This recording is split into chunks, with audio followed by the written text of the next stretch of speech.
Okay, we have started recording. Madhu Aunty, please start us off with prayers. Yes. Om Namo Arihantana. Om Namo Siddhana. Om Namo Ayariyana. Om Namo Uvajayana. Namo Loe Savasahunam. Eso panch namukaro sabba pava panasano mangalancha savesim paramam havai mangalam paramam havai mangalam. Jai Jinendra, everyone. Jai Jinendra. Thank you. Thank you so much, Madhu Aunty. Welcome. Welcome, everyone. I want to take just 2 minutes to give you a quick introduction of Jaina Women's Committee. On your screen, I'm sharing a QR code. This QR code is for our WhatsApp community. If you want to hear about future events that we are doing and any other sessions that this committee is conducting, you will see all of that information on that WhatsApp community group. We don't send out any forwards. There is no other discussions, no other conversations that happen on that WhatsApp community. Rest assured, we monitor it very carefully. So feel free to join and register with us. That way we get your information and we can send a lot of information to you. Other than that, I want to take a quick minute to introduce the committee members that are present here. My name is Hemal. I am the committee chair. With me here is Shilpa. She's from Canada and she's the co-chair for this committee. Other than me and Shilpa, we have Mamta ji, who has been the past chair for the committee for many, many, many years. She's from the New York Sangh. We have Madhu Aunty, who is from Atlanta, again, a very senior member of the group, founder members, long history with the team. We also have Bharti Ben. Bharti Ben is from Texas. She's been with the committee for the last couple of years. And we have Kirtida. Kirtida Ben is also from Canada, again with the committee for the last couple of years. And we have Raj Lakshmi, who has also been with the committee for the last couple of years. All of us have been working diligently. This is a volunteer position, and we've been working diligently to provide a lot of empowerment and women-specific programming, topics, sessions. The intent being, to provide technology education, financial education, legal education, and, just learnings across the board, like today's session with, Rajesh ji on Garbha Sanskar, something that is extremely valuable to everybody on the audience and something that we can all learn from. So with that, I want to hand it off to Bharti Ben, who will introduce our guest speaker to us today. PowerPoint start करें desktop पर Telugu. Okay, I was trying to unmute. So, Jai Jinendra. Rajesh Bhai has been serving as Garbh Sanskar counselor since 2000 and is pursuing PhD in Garbh Sanskar. Rajesh Bhai has diverse clientele across the globe, and he has successfully consulted more than 1,500 couples who were initially undergoing IVF IUI treatment. He also provides training course to educate and empower future instructors in the field. He is also columnist with Gujarat Samachar newspaper and Chitralekha magazine. Let's welcome him and learn more about Garbh Sanskar. Thank you. Thank you. Thank you very much. PowerPoint share मैं हिंदी में समझाऊं कि गुजराती में, जैसे आप कहो. Audience members, feel free to post something in chat or unmute yourself and let us know if there's a language preference. If not, Rajesh ji, please start in Gujarati and then we'll go from there. Okay.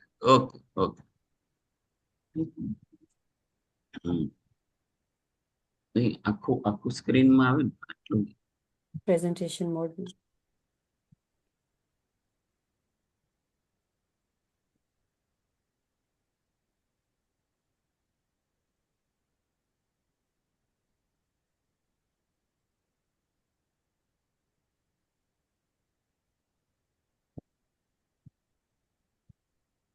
Just a minute. If you look at the bottom bar, you will see right next to the plus minus slider, you will see a icon. That is what it is. That is what will get you into presentation mode. That works too. Okay. Yeah. Wonderful. Now I think we got into it. Okay. નમસ્તે. જય જિનેન્દ્ર. મારું નામ રાજેશ શાહ છે. હું અમદાવાદ રહું છું અને ગર્ભ સંસ્કાર વિષયમાં હું પીએચડી કરું છું. પૂરું થવાની તૈયારી છે. આમ પૂરું થઈ ગયું છે પણ લાસ્ટ ડિગ્રી આવવાની બાકી છે. મારી એજ 64 યર્સ છે.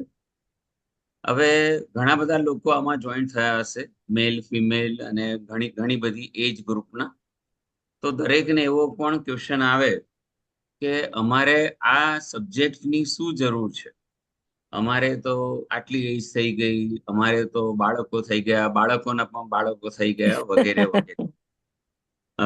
પણ આ સબ્જેક્ટ એવો છે જે દરેકને કામમાં આવ્યો છે.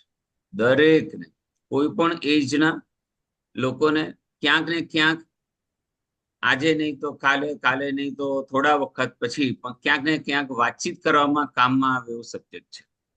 એટલે દરેક જણા ધ્યાનથી સાંભળે તો સારું. અને બીજું કે આપણા જૈન ધર્મમાં આચાર દિનકર નામનો ગ્રંથ છે. આચાર દિનકર. કોઈ કંઈક લખતું હોય તો ખાસ આ લખતા રહેજો. આચાર દિનકર નામનો ગ્રંથ છે. આચાર્ય વર્ધમાન સુરીશ્વરજી મહારાજ સાહેબે બહુ વર્ષો પહેલા આ લખેલો છે. એ પછી ઘણા બધા લેંગ્વેજમાં ટ્રાન્સલેશન થયું. ઓરિજિનલ પ્રાકૃત ભાષામાં લખેલો છે, પછી માગધી, અર્ધમાગધી, દેવનાગરી, સંસ્કૃત અને હિન્દીમાં પણ ટ્રાન્સલેશન થયું.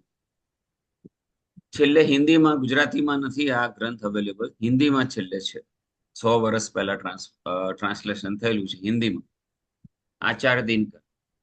એ પછી ઘણા બધા મહારાજ સાહેબોએ પણ, સાધુ ભગવંતોએ પણ આ વિષય પર પ્રકાશ પાડવાની કોશિશ કરી. હું જેમની પાસેથી શીખ્યો એ તપોવનના પ્રણેતા પન્યાસ પ્રવસ આચાર્ય સરમ શ્રી ચંદ્રશેખર વિજયજી મહારાજ સાહેબ, એમની પાસેથી હું આ ઘણું બધું શીખ્યો. એ પછી એમને આચાર્ય ભગવાન શ્રીમદ વિજય શ્રી રાજહંસુરીજી મહારાજ સાહેબ પાસે મને મોકલ્યો. એમની પાસેથી પણ ઘણું બધું શીખ્યો. અને રાજહંસુરીજી મહારાજ સાહેબ પણ અત્યારે આ વિષય પર બહુ જ સેમિનાર કરે છે. અત્યારે એમનું ચાતુર્માસ સુરત છે, વેસુ પાસે. તો આ એમનો બહુ ગમતો વિષય છે. આ ઉપરાંત ઘણા બધા સાધુ ભગવંત આ વિષયમાં ઘણી સરસ. હાજી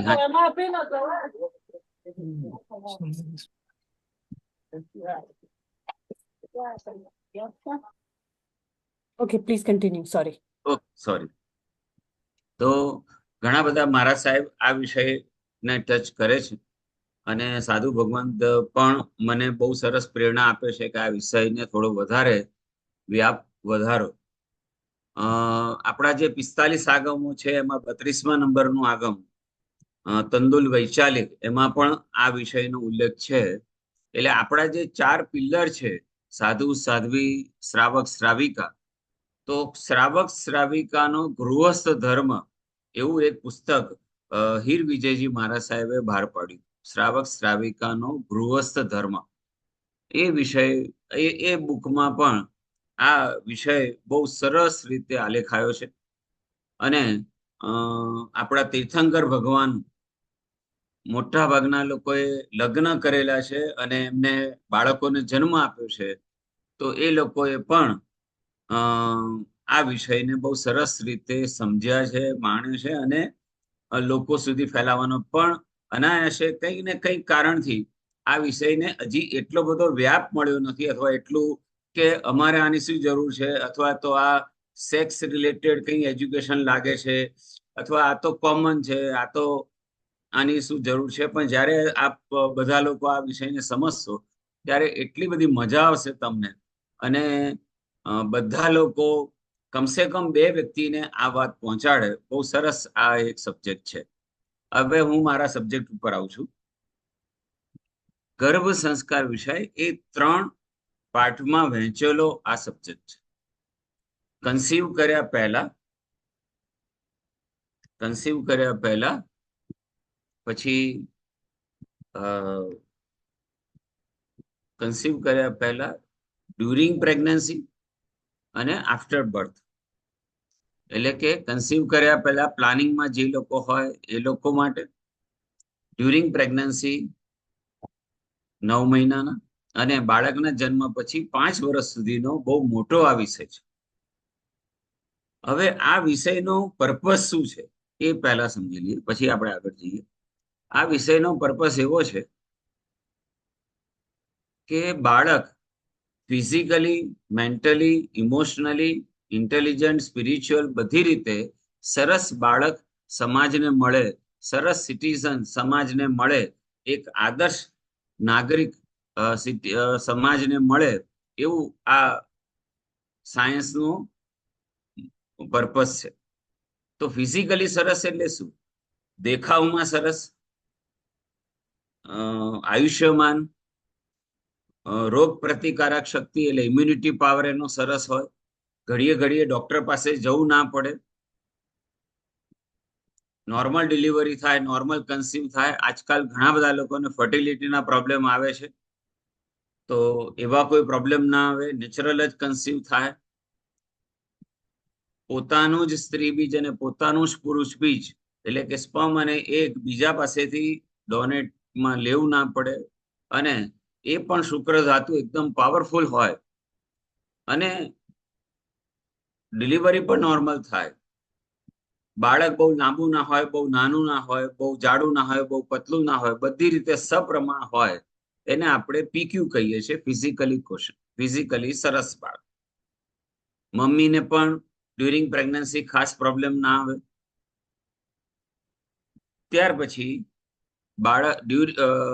બાળકના જન્મ પછી પણ દરેકે દરેક વસ્તુ ફાસ્ટ શીખે, અને સરસ રીતે શીખે, અને ફેફસાનો કે આંખનો કે બીજો કોઈ નાનો મોટો પ્રોબ્લેમ ના આવે, જોન્ડિસ ના થાય કે ડાયાબિટીસ ના આવે, એવો કોઈ પ્રોબ્લેમ ના આવે. આ બધું ફિઝિકલમાં. ઇન્ટેલિજન્ટમાં તો આપણને ખબર છે કે એનું બ્રેઇન ડેવલપમેન્ટ બહુ સરસ હોય, ભણવામાં સરસ હોય, ક્વિક ડિસિઝન લઈ શકે, રિસ્ક ફેક્ટર, રિસ્ક ઉઠાવવામાં પણ હોશિયાર હોય. આ બધું આઈક્યુમાં. ત્યાર પછી સ્પિરિચ્યુઅલમાં આપણને ખબર છે કે પાઠશાળાએ જતો જાય બાળક. આ બાળકને પાઠશાળાએ જવા માટે બહુ લાલચ ના આપવી પડે, એને પાઠશાળાએ જવાની મજા આવે, ધર્મનું શીખવાની મજા આવે, સંસ્કૃત શીખવાની મજા આવે, મંદિર દેરાસરે એ રેગ્યુલર જાય. આપણા 5 પ્રતિક્રમણના સૂત્રો કે જે કંઈ એને શીખવાની, આપણી ભારતીય સંસ્કૃતિની પરંપરા શીખવાની એને મજા આવે, એ સ્પિરિચ્યુઅલમાં આવે. ત્યાર પછી ઇમોશનલી એટલે વધારે, ઇક્યુ એટલે ઇમોશનલ એટલે વધારે પડતું ઇમોશનલી પણ ના હોય, બહુ ઓછું પણ ના હોય, બેલેન્સ કરે ઇમોશનમાં. એવું સરસ બાળક લાવવા માટે આ સાયન્સ બહુ હેલ્પ કરે છે. અને આગળ તમે બોન્ડિંગ વિથ બેબી એટલે કે બેબી સાથે બહુ સરસ બોન્ડિંગ થાય. હવે અહીંથી આપણે શરૂઆત કરીએ કે કોઈ પણ વ્યક્તિને પ્લાનિંગ હોય અથવા અત્યારે પ્રેગ્નન્ટ હોય, એ લોકોને પહેલું એવું કહેવાનું કે તમે ઓમ પ્રાણાયામ ખાસ શીખી લો. આ એની શરૂઆત છે. આખા સાયન્સની શરૂઆતનું પહેલું પગથિયું છે ઓમ પ્રાણાયામ.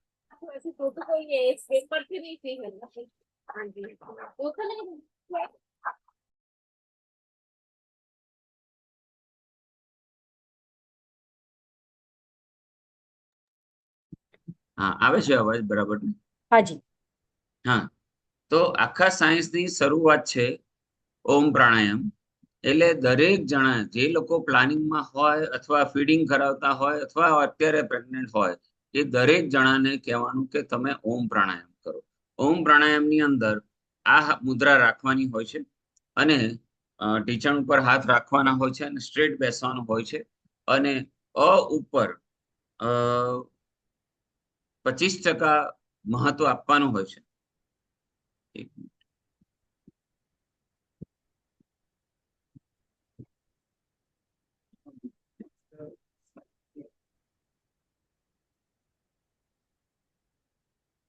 સ્લાઇડ અહીંથી આવે છે.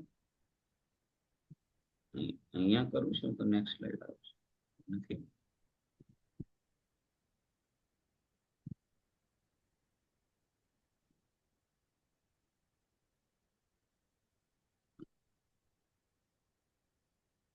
ઓકે.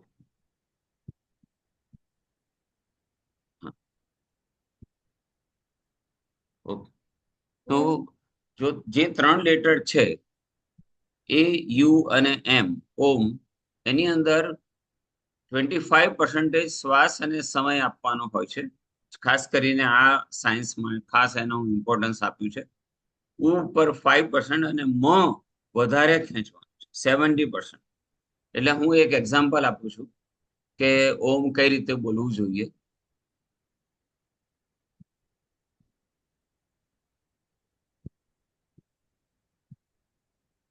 ઓમ.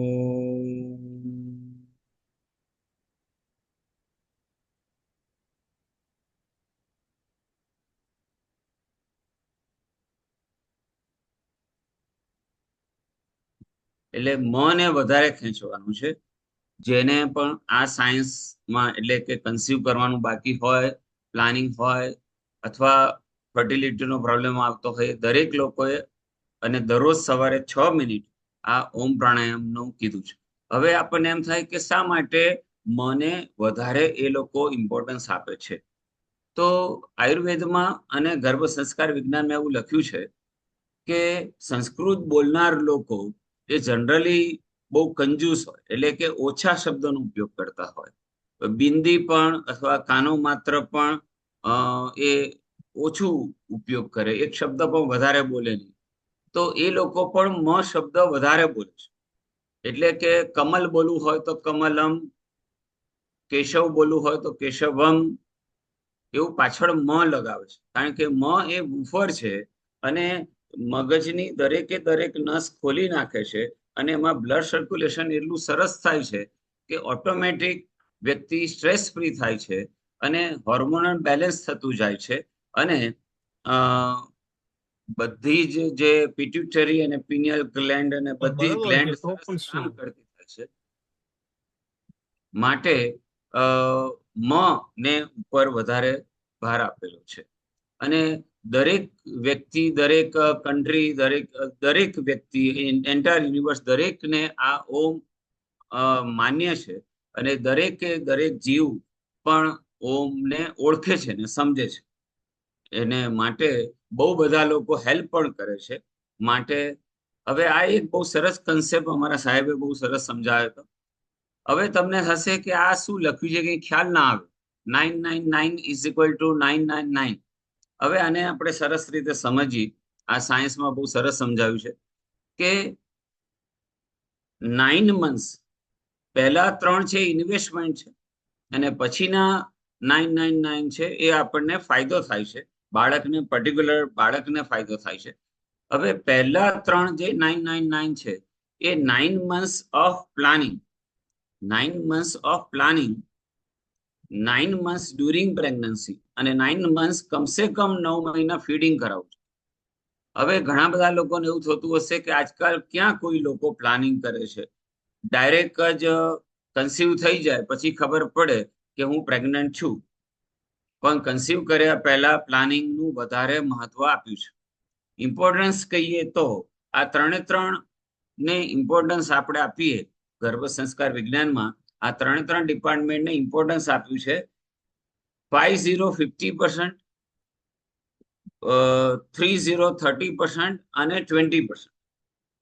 એટલે કે 50%, 30% અને 20%. એટલે કે 9 months ને પહેલા 9 months એ લોકોએ વધારે ઇમ્પોર્ટન્સ આપ્યું છે. તમે કન્સીવ કરો એ પહેલા તૈયારી સરસ કરવી જોઈએ અને 12 months શક્ય હોય તો વધારે સારું, નહીતર 9 months, 6 months અને લાસ્ટ 3 months એટલું પ્લાનિંગ કરવું જોઈએ. તો એ સમય દરમિયાન શું ખાવાનું, કઈ રીતે બોડી આખી ડિટોક્સ કરાવવાની, સ્પર્મ અને એગને એટલે કે પુરુષ બીજ અને સ્ત્રી બીજને કઈ રીતે સ્ટ્રોંગ બનાવવાનું, ધ્યાન મેડિટેશન કઈ રીતે કરવાનું અને બાળક કેવું જોઈએ છે એના વિચારો કઈ રીતે કરવા એની ઉપર વધારે ભાર આપેલો છે. એટલે કે આ વિચારવાથી, આ કામ કરવાથી, આ બોડી ડિટોક્સ કરવાથી શુક્ર ધાતુ એટલે પુરુષ બીજ અને સ્ત્રી બીજ એને સ્ટ્રોંગ બનાવીએ તો એ બંનેના મિલનથી બાળક એકદમ સ્ટ્રોંગ જ આવે બધી રીતે, એટલે પાછળનું કામ બહુ ઇઝી થઈ જાય. એટલે કે રો મટીરિયલ જેમાંથી બાળક બનવાનું છે, રો મટીરિયલ એ શુક્ર ધાતુ એ જ એટલી બધી જોરદાર હોય કે પાછળથી કામ આપણું બહુ ઇઝી થઈ જાય. કોઈ પણ મકાન આપણે બનાવવાનું હોય તો મકાન બનાવતા પહેલા જ્યારે ડિઝાઇન બનતી હોય અથવા ડિઝાઇન બનવાની હોય એ વખતે આપણે થોડી મહેનત કરી લઈએ તો પાછળથી કામ કેટલું ઇઝી થઈ જાય છે. કોઈ પણ ખેતરની અંદર આપણે પાક એ કરવાનો હોય તો જ્યારે બીજ વાવવાનું હોય એ પહેલા થોડીક મહેનત કરી લઈએ તો આપણું કામ કેટલું ઇઝી થઈ જાય છે અને સારું ફ્રૂટ આપણને મળે છે. તો એવી રીતે આની અંદર પણ સ્પર્મ અને એગને પાવરફુલ બનાવવું, ઓવમ અને એટલે કે યુટ્રસ અને એને પાવરફુલ બનાવવું, શરીર શુદ્ધિકરણ, મન શુદ્ધિકરણ અને બીજ શુદ્ધિકરણની ક્રિયા શાસ્ત્રમાં આપેલી છે. એ થોડી ઘણી અપનાવવાથી પાછળનું કામ બહુ જ ઇઝી થઈ જાય છે.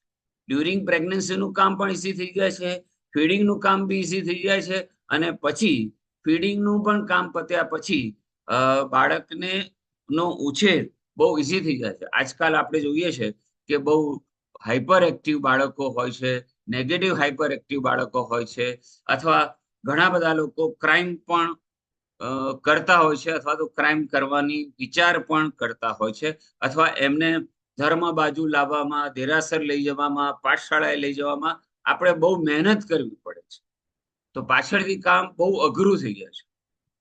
ઘણા બધા લોકોને તો અહીંયા એક પેરેગ્રાફ લખાવવામાં પણ ઘણો બધો સમય જતો હોય છે. કેટલી બધી લાલચ આપવી પડે છે કે તું આટલો પેરેગ્રાફ લખી નાખ, હું તને આ આપીશ, તું આટલો પેરેગ્રાફ લખી નાખ, હું તને આટલું આપીશ, તું આટલું મગઅપ કરી લે, હું તને આ આપીશ. કેટલી બધી લાલચ આપવી પડે છે. તો આવું કશું ના થાય એ માટે આપણે તૈયારી જો પ્લાનિંગમાં થોડીક મહેનત કરી દીધી હોય તો પાછળનું કામ બહુ ઇઝી થઈ જાય છે. એટલે 9 months પ્લાનિંગમાં તપસ્યા થોડી કરવાની છે. 9 months ડ્યુરિંગ પ્રેગ્નન્સીમાં શાસ્ત્રમાં લખ્યું છે કે મંથ વાઇઝ, એટલે કે એને આયુર્વેદમાં અને ગર્ભ સંસ્કાર વિજ્ઞાનમાં લખ્યું છે માસાનુમાસિક પરિચર્યા. એટલે કયા મહિને શું ખાવું, કયા મહિને કઈ એક્સરસાઇઝ કરવી, કયા મહિને કયો રાગ સાંભળવો, કયા મહિને કયું ઇન્સ્ટ્રુમેન્ટ સાંભળવું, પછી શું ખાવું શું નહીં ખાવું, મસાજ કઈ રીતે કરવો, સનલાઇટ કઈ રીતે લેવી, આ બધી જ વસ્તુ આયુર્વેદમાં અને ગર્ભ સંસ્કાર વિજ્ઞાનમાં આપી છે કે જેથી ફીડિંગ પણ સારું આવે અને નોર્મલ ડિલિવરી થાય અને સરસ રીતે બાળક આવે. એનું ડીએનએ બનતું હોય ત્યારે કઈ કઈ વસ્તુ આપણે અંદર નાખવી એ બધી જ વસ્તુનું ડિટેલમાં વર્ણન અમે શીખવાડીએ છીએ અને શાસ્ત્રમાં પણ આપેલું છે. તો 9 months ડ્યુરિંગ પ્રેગ્નન્સી અને છેલ્લું 9 છે ફીડિંગ કરાવતા કરાવતા પણ જો આપણે મંત્ર બોલીએ અને એના માથા પર હાથ ફેરવતા ફેરવતા ફીડિંગ કરાવતા પણ સતાવરી ખાવી, પછી અમુક ગ્રેન્યુઅલ્સ ખાવા, આ અંગે પણ પ્રકાશ પાડેલો છે. અને રાબ પીવી, મગ ખાવા, કેટલા મગ ખાવા, એની નાડી પ્રમાણે દરેક બહેનોની અને કપલની નાડી જોઈને અમે સજેસ્ટ કરતા હોઈએ છીએ. અને જે લોકો દૂર રહેતા હોય એ લોકોને ઓનલાઈન અમે આ બધી વસ્તુ શીખવાડીએ છીએ કે જેથી એ લોકોને આઈવીએફમાં કે આઈયુઆઈમાં જવું ના પડે અને નેચરલ જ કન્સીવ થાય અને ડ્યુરિંગ પ્રેગ્નન્સી પણ નાના મોટા પ્રોબ્લેમ ના આવે એવું ગર્ભ સંસ્કાર વિજ્ઞાન અમે ઓનલાઈન પણ શીખવાડીએ છીએ. અને અહીંયા જે ઓફલાઈન જે આવે છે એ લોકોને અમે અહીંયા એક્ટિવિટી ક્લબ પણ ચલાવીએ છીએ અમદાવાદમાં, શિવરંગની 4 રસ્તા. ત્યાં લગભગ 40-50 બહેનો એક સાથે આવે છે અને એને લોકોને ફ્રીમાં અમે yoga, pranayam, meditation, drawing, painting, reiki, Sanskrit chanting, સ્તવનો ગાવા, ગૌલી શીખવાડવી, સક્રસ્સવ શીખવાડવું, અમૃતવેલની સજ્જાઈ શીખવાડવી, ન્યાયશાસ્ત્ર શીખવાડવું, જીવ વિચાર શીખવાડવું, સામાયિક લેતા પાડતા, આ બધી જ વસ્તુ અમે શીખવાડીએ છીએ અહીંયા અમદાવાદ. બધા પ્રેગ્નન્ટ બહેનો એક સાથે શીખે છે. તો એનાથી ડ્યુરિંગ પ્રેગ્નન્સી આ બધી એક્ટિવિટી કરવાથી એકદમ સરસ બાળક આવે. હું 2000ની સાલથી આ કામ કરું છું, છેલ્લા 24 વર્ષથી. એટલે મારી એજ 35 યર્સની હતી 1995, ત્યારથી હું આ વસ્તુ ભણ્યો અને 2000ની સાલથી, એટલે મારી ઉંમર જ્યારે 40 વર્ષની હતી ત્યારથી આ કામ કરવાનું શરૂ કર્યું અને અત્યારે મારી એજ 64 છે.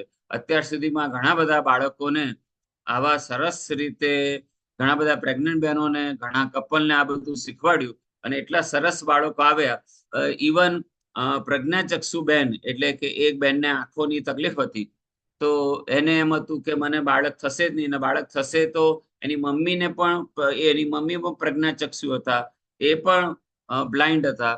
એટલે એમને એમ હતું મારું બાળક પણ બ્લાઇન્ડ આવશે, પણ અમારી ટ્રીટમેન્ટ કરવાથી એને બાળક પણ સરસ આવ્યું અને પ્રોબ્લેમ ના આવ્યો. એક બેનને પોલિયો હતો, એના મમ્મીને પણ પોલિયો હતો, તો એમને થયું કે મારા બાળક પણ પોલિયો વાળું થશે, એને પણ પગની તકલીફ આવશે. તો આ બધી ટ્રીટમેન્ટ કરવાથી હેરિડિટરી ડિસીઝ ટ્રાન્સફર ના થયા અને બાળક સરસ આવ્યું. અને આવા બધા ઘણા બધા ઉદાહરણો છે. જેને ડોક્ટરે ના પાડી હોય કે 2-2, 3-3, 4-4 સાયકલ IVF ની કરાવી દીધી હોય અને ડોક્ટરે ના પાડી હતી કે હવે તમારે થશે જ નહીં બાળક, અથવા બીજાનું સ્ત્રી બીજ લેવું પડશે, તો આ બધા પ્રોબ્લેમ અમે સોલ્વ કરી અને નેચરલ જ કન્સીવ થાય, ફેલોપિયન ટ્યુબ બ્લોકેજ હોય તો પણ સોલ્વ કરીને અમે એને નેચરલ જ કન્સીવ થાય અને મારો સક્સેસ રેશિયો 90% વધારે છે. તો આવું સરસ કામ, અને મેઇન બાળક લાવવું એ અમારો મેઇન ધ્યેય નથી. બાળક તો લાવવું જ છે, પણ સંસ્કારી બાળક આવે, સંસ્કૃત પ્રેમી બાળક આવે, ધર્મ પ્રેમી બાળક આવે, દેશ પ્રેમી બાળક આવે, એક નીડર અને લીડર બાળક સમાજને મળે અને ક્રાઇમ ન કરે એવા સિટીઝન સમાજને મળે, એ અમારો પર્પસ છે. એટલે કે હવે એના પછીના સામેના જે આ 99 છે એની આપણે વાત કરીએ, એટલે 999 મંથ્સ થોડી તપસ્યા છે. સૌથી પહેલા 9 મંથ્સની તપસ્યા થોડી વધારે છે, બીજા 9 મંથ્સની તપસ્યા થોડીક ઓછી છે. એટલે ડ્યુરિંગ પ્રેગ્નન્સી થોડીક ઓછી છે અને ફીડિંગમાં તો એનાથી પણ ઓછી છે. આ 9 મંથ્સની જો થોડીક તપસ્યા કરી હોય, થોડુંક ધ્યાન આપ્યું હોય, તો શું ફાયદો થાય છે? સામેના 99 યર્સ, એટલે કે બાળકની પૂરી લાઈફ એ physically, intelligence wise, spiritually, emotionally બહુ સરસ જાય છે અને એકદમ સરસ ઇમ્યુનિટી પાવર વાળું અને બ્રેઇન એનું સરસ હોય છે અને સ્પિરિચ્યુઅલી પણ સરસ બાળક આવે છે. એટલે બીજા 99 આ રીતે સમજાય છે. અને છેલ્લો 9 લખ્યું છે, બાળક, આવું બાળક 9 ભાવ પહેલા મોક્ષ તરફ ગતિ કરે છે. એટલે આવું બાળક જલ્દી વિતરાગી બને છે, મોક્ષ તરફ ગતિ કરે છે 9 ભાવ પહેલા. એમ 999 નો આખો શ્લોક મનુસ્મૃતિ નામના ગ્રંથમાં સમજાવેલો છે. પછી ડ્યુરિંગ 9 મંથ્સ બાળક સાથે કઈ રીતે વાતચીત કરવી એ બહુ અગત્યનું છે અને એ અમે ખાસ કરીને સમજાવીએ છીએ કે કઈ રીતે બાળક સાથે વાતચીત કરવી. એક વસ્તુ દરેક જે લોકો પણ સાંભળે છે એ લોકો એક વસ્તુ ખાસ સમજી લો કે જેટલું વાતચીત કરશો એટલું સ્ટ્રેસ ફ્રી થવાશે. એટલે કે કન્સીવ કર્યા પહેલા પણ હસબન્ડ વાઇફ વચ્ચે બહુ જ પ્રેમ હોવો જોઈએ, એકબીજા પ્રત્યે ખૂબ ટ્રસ્ટ હોવો જોઈએ. બંને જણા એકબીજાની સંમતિથી પ્લાનિંગ કરે કે હવે આપણે બાળક લાવવું છે તો એના માટે શું શું કરવું જોઈએ. તો એની નાડી પ્રમાણે, એની બોડીની પ્રકૃતિ પ્રમાણે જડીબુટ્ટી પણ લેવાની હોય છે. અમુક સપોર્ટિવ મેડિસિન જરૂર હોય તો અમે સજેસ્ટ કરીએ છીએ. આયુર્વેદમાં પંચકર્મ નામનો એક સિદ્ધાંત છે, એટલે કે 5 રીતે શરીર સાફ કરવાની ક્રિયા છે. વમન, વિરેચન, બસ્તી, નસ્ય અને રક્ત મોક્ષણ. એટલે વમન એટલે વોમિટ કરાવીને શરીર સાફ કરીએ, જેને છાતીના કફના રોગો હોય, શરદીના રોગો હોય, મગજના નાના મોટા રોગ હોય, એને અમે વમન કરાવીએ છીએ. વિરેચન એટલે કે આંતરડા સાફ કરવા, ઝાડા કરાવવા, ડાયરિયા કરાવવા, અને એ રીતે પેટ સાફ કરાવીએ. ત્યાર પછી બસ્તી એટલે કે એનીમાં આપીને રેક્ટમ આખું સાફ કરાવીએ. ત્યાર પછી ઉત્તર બસ્તી એટલે વજાઈના અને ગર્ભાશય સાફ કરવાનું. ત્યાર પછી નસ્ય એટલે નાકની અંદર ટીપા નાખવા, અને આખું માઇગ્રેન કે એવું કંઈક નાના મોટા પ્રોબ્લેમ હોય એ સોલ્વ કરવા. અને રક્ત મોક્ષણ એટલે કે ક્યાંય બી બ્લડ થીજી ગયું હોય, બ્લોક થઈ ગયું હોય, તો એને સરસ ખેંચી કાઢવું. આ બધી પ્રક્રિયા કરાવી અને પછી અમે એ લોકોને ગ્રીન સિગ્નલ આપીએ છીએ કે તમારું ઓવેલ્યુશન લગભગ આ તારીખે છે, તમે આ તારીખે આટલા વાગે રિલેશન રાખો તો અતિ ઉત્તમ પુણ્યશાળી આત્માને તમે ઇન્વાઇટ કરી શકો છો. તો એની તારીખ પણ અમે એમને સમજાવીએ છીએ. કોઈને બ્રહ્મ મુહૂર્ત આવે, કોઈને રાતનું મુહૂર્ત આવે, અને જો એમાં 14 અને અમાસ આવતી હોય તો, અથવા કોઈ એવી તિથિ આવતી હોય, અથવા 8મ 14 આવતી હોય, અથવા કોઈ આવી રીતે કમૂરતા આવતા હોય, કોઈ શ્રાદ્ધ પક્ષ આવતો હોય, તો પણ સૂર્યગ્રહણ, ચંદ્રગ્રહણ આવતું હોય, તો પણ અમે ના પાડીએ છીએ કે આ સમયમાં તમે રિલેશન ના રાખતા, 1 મહિનો જવા દો, નેક્સ્ટ ઓવલ્યુશનના ટાઈમમાં અમે તમને તારીખ આપીશું, એ તારીખે ફિઝિકલ રિલેશન રાખો. 3 મહિના ટોટલી સંપૂર્ણ બ્રહ્મચર્ય રાખવાનું અમે સજેસ્ટ કરીએ છીએ. અને એ 3 મહિના દરમિયાન શરીર શુદ્ધિકરણ, મન શુદ્ધિકરણ અને બીજ શુદ્ધિકરણની ક્રિયાઓ કરાવડાવીએ છીએ કે જેથી જ્યારે ફિઝિકલ રિલેશન રાખે ત્યારે અતિ પુણ્યશાળી આત્માને આપણે ઇન્વાઇટ કરી શકીએ છીએ. એક વસ્તુ ધ્યાન આપો કે મા બાપ બાળક પસંદ કરી શકતા નથી, બાળક માતા પિતા પસંદ કરી શકે છે. એટલે કે મમ્મી પપ્પાએ તો ખાલી એમનું level raise the height of purity, એ લોકોએ એમની પ્યોરિટી ઇન્ક્રીઝ કરવાની છે. એ લોકોએ બધી બોડી પ્યોરિફિકેશન, મન પ્યોરિફિકેશન અને બીજ, એ લોકોની શુક્ર ધાતુ પ્યોરિફિકેશનમાં ધ્યાન આપવાનું છે. એ લોકો કયો પુણ્યશાળી આત્મા મને મળે એ સિલેક્ટ કરી શકતા નથી, પણ બાળક સિલેક્ટ કરી શકે કે મારે ગયા જન્મમાં મેં આટલા કર્મો કરેલા છે, મારે હવેના જન્મમાં આ વસ્તુ અહીંયા પૂરી કરવી છે, મારો આ જન્મ એળે ન જાય, મારો આ ભાવ ફોગટ ન જાય, એ માટે મારે આ મા બાપ પસંદ કરવા છે જેથી આ ફેમિલીમાં મારું આ કામ થશે. તો એ બાળક પસંદ કરી શકે છે કે મારે આ પપ્પા મમ્મી જોઈએ, પણ મમ્મી પપ્પા બાળક પસંદ કરી શકતા નથી. એવું ગર્ભ સંસ્કાર વિજ્ઞાનમાં લખેલું છે. ગર્ભ સંસ્કાર વિજ્ઞાન મનુસ્મૃતિ નામના ગ્રંથમાં લખેલું છે, કાશ્યપ સંહિતા નામના ગ્રંથમાં લખેલું છે, ચરક સંહિતા નામના ગ્રંથમાં લખેલું છે, ઇવન વાત્સાયન મુનિના કામશાસ્ત્ર નામના ગ્રંથમાં લખેલું છે. સૌથી જૂના વેદ, પુરાણ અને ઉપનિષદમાં પણ આનો ઉલ્લેખ છે. ખાસ કરીને 18 પુરાણોમાં 10મા નંબરનું પુરાણ લિંગ પુરાણ, એમાં પણ આ બહુ જ વિસ્તૃત આની ચર્ચા થયેલી છે. અને એવો પણ ઉલ્લેખ છે કે વાત્સાયન મુનિ જ્યારે કામશાસ્ત્ર લખ્યું એ પહેલા વાત્સાયન મુનિના સ્વપ્નમાં વિષ્ણુ ભગવાન આવેલા અને એમને સજેસ્ટ કર્યું હતું કે આ વિષય ઉપર થોડો પ્રકાશ પાડવા જેવો છે. પછી વાત્સાયન મુનિએ લખવાનું શરૂ કર્યું અને પછી વિષ્ણુ ભગવાને એમને સજેસ્ટ કર્યું કે તમે આમાં પિક્ચર ડ્રો કરો. તો વાત્સાયન મુનિએ કીધું કે ભાઈ હું મારું ડ્રોઈંગ એટલું સારું નથી, હું આ થોડું લખું છું ખરા, પણ મને તમે જે કહો છો કે હસબન્ડ વાઈફે રિલેશન કઈ રીતે રાખો, એના આસનો ડ્રો કરો, એ મને ફાવશે નહીં. તો વિષ્ણુ ભગવાને કીધું કે તમે ટ્રાય તો કરો, એ બધું બાકીનું મારા ઉપર છોડ્યું. અને પછી વાત્સાયન મુનિએ ટ્રાય કર્યો તો રિયલમાં સારા પિક્ચર એ ડ્રો કરી શક્યા.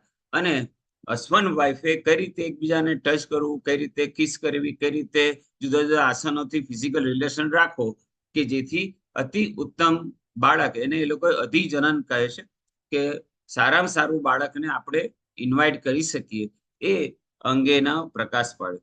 પછી છેલ્લે વિષ્ણુ ભગવાને કીધું કે તમે આ જે પિક્ચર ડ્રો કર્યા છે એની મૂર્તિઓ બનાવડાવો. ત્યારે વાત્સાયન મુનિ કે આ તો બહુ અઘરું કામ છે આની મૂર્તિઓ બનાવડે. એમને કીધું કે સોમપુરા કરીને એક જ્ઞાતિ છે. એ વખતે સોમપુરા જ્ઞાતિ એ શિલ્પી નતા, ખાલી પથ્થર તોડતા હતા.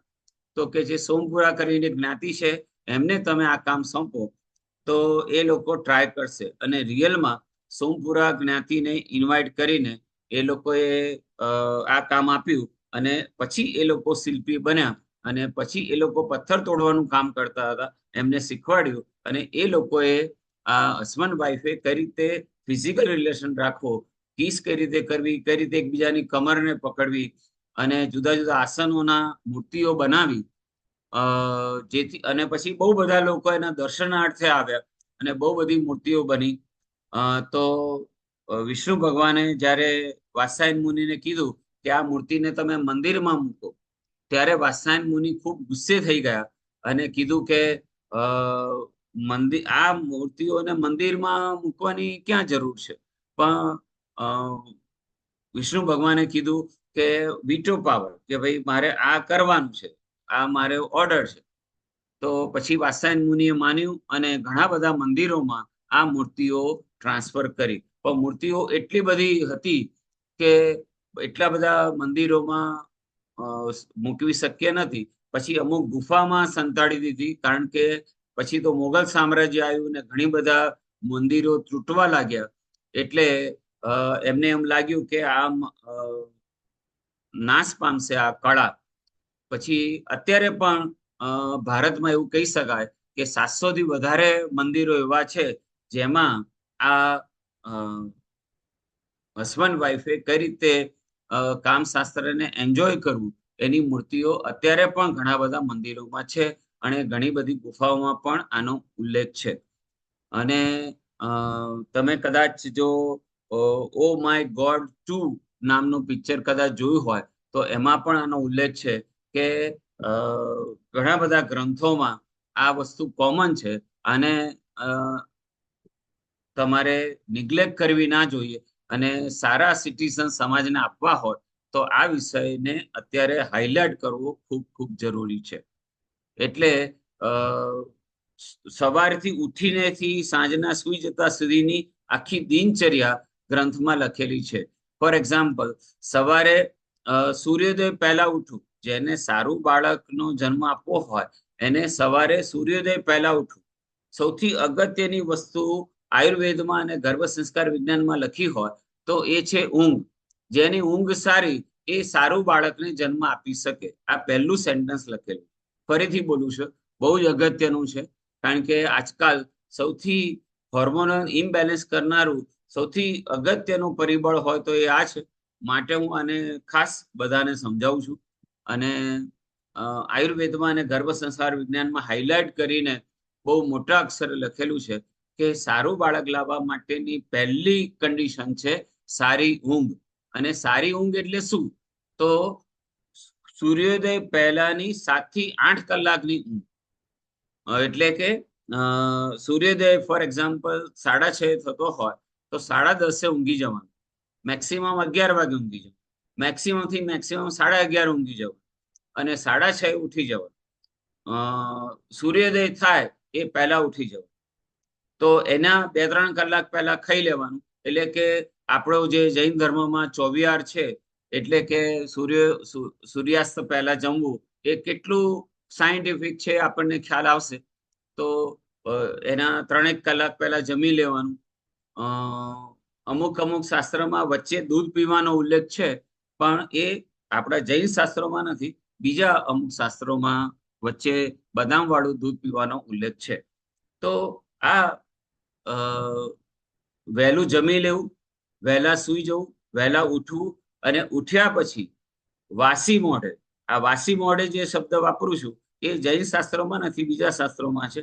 વાસી મોઢે એટલે કે બ્રશ કર્યા પહેલા 2-3 વસ્તુ કરવાની સમજાવેલી છે. એક છે મલાસનમાં બેસી ગરમ પાણી પીવું. મલાસનમાં બેસીને એટલે ઇન્ડિયન સ્ટાઇલના સંડાસમાં બેસી અને આમ હાથ રાખી અને ગરમ પાણી પીવાનો ઉલ્લેખ છે, જેથી શુક્ર ધાતુ એકદમ મજબૂત બને અને રિપ્રોડક્ટિવ ઓર્ગન એકદમ સરસ રીતે ચાર્જ થાય અને ગર્ભાશય અને યુટ્રસ એટલે એ બધું જ સરસ ચોખ્ખું થાય કે જેથી તમે અતિ ઉત્તમ આત્માને જન્મ આપી શકો અને કોન્સ્ટિપેશન હોય એ નીકળી જાય. એટલા માટે આ મલાસન, હું તો કહું છું કે દરેક વ્યક્તિઓએ મલાસન કરવું જોઈએ. આ બધી જ વસ્તુ બાળક જોડે વાતચીત, બાળકને કન્સીવ કરવાની તૈયારીમાં આવે છે. તમે જ્યારથી મગજમાં વિચાર કરો કે મારે બાળક લાવવું છે ત્યાંથી, એટલે કે આમ જોઈએ તો લગ્ન પછી તરત જ આ બધી જ વસ્તુ શરૂ થઈ જાય છે. પછી ફિઝિકલ રિલેશન આવે છે, પછી કન્સીવ કરવાનું આવે છે અને પછી 9 months આવે છે.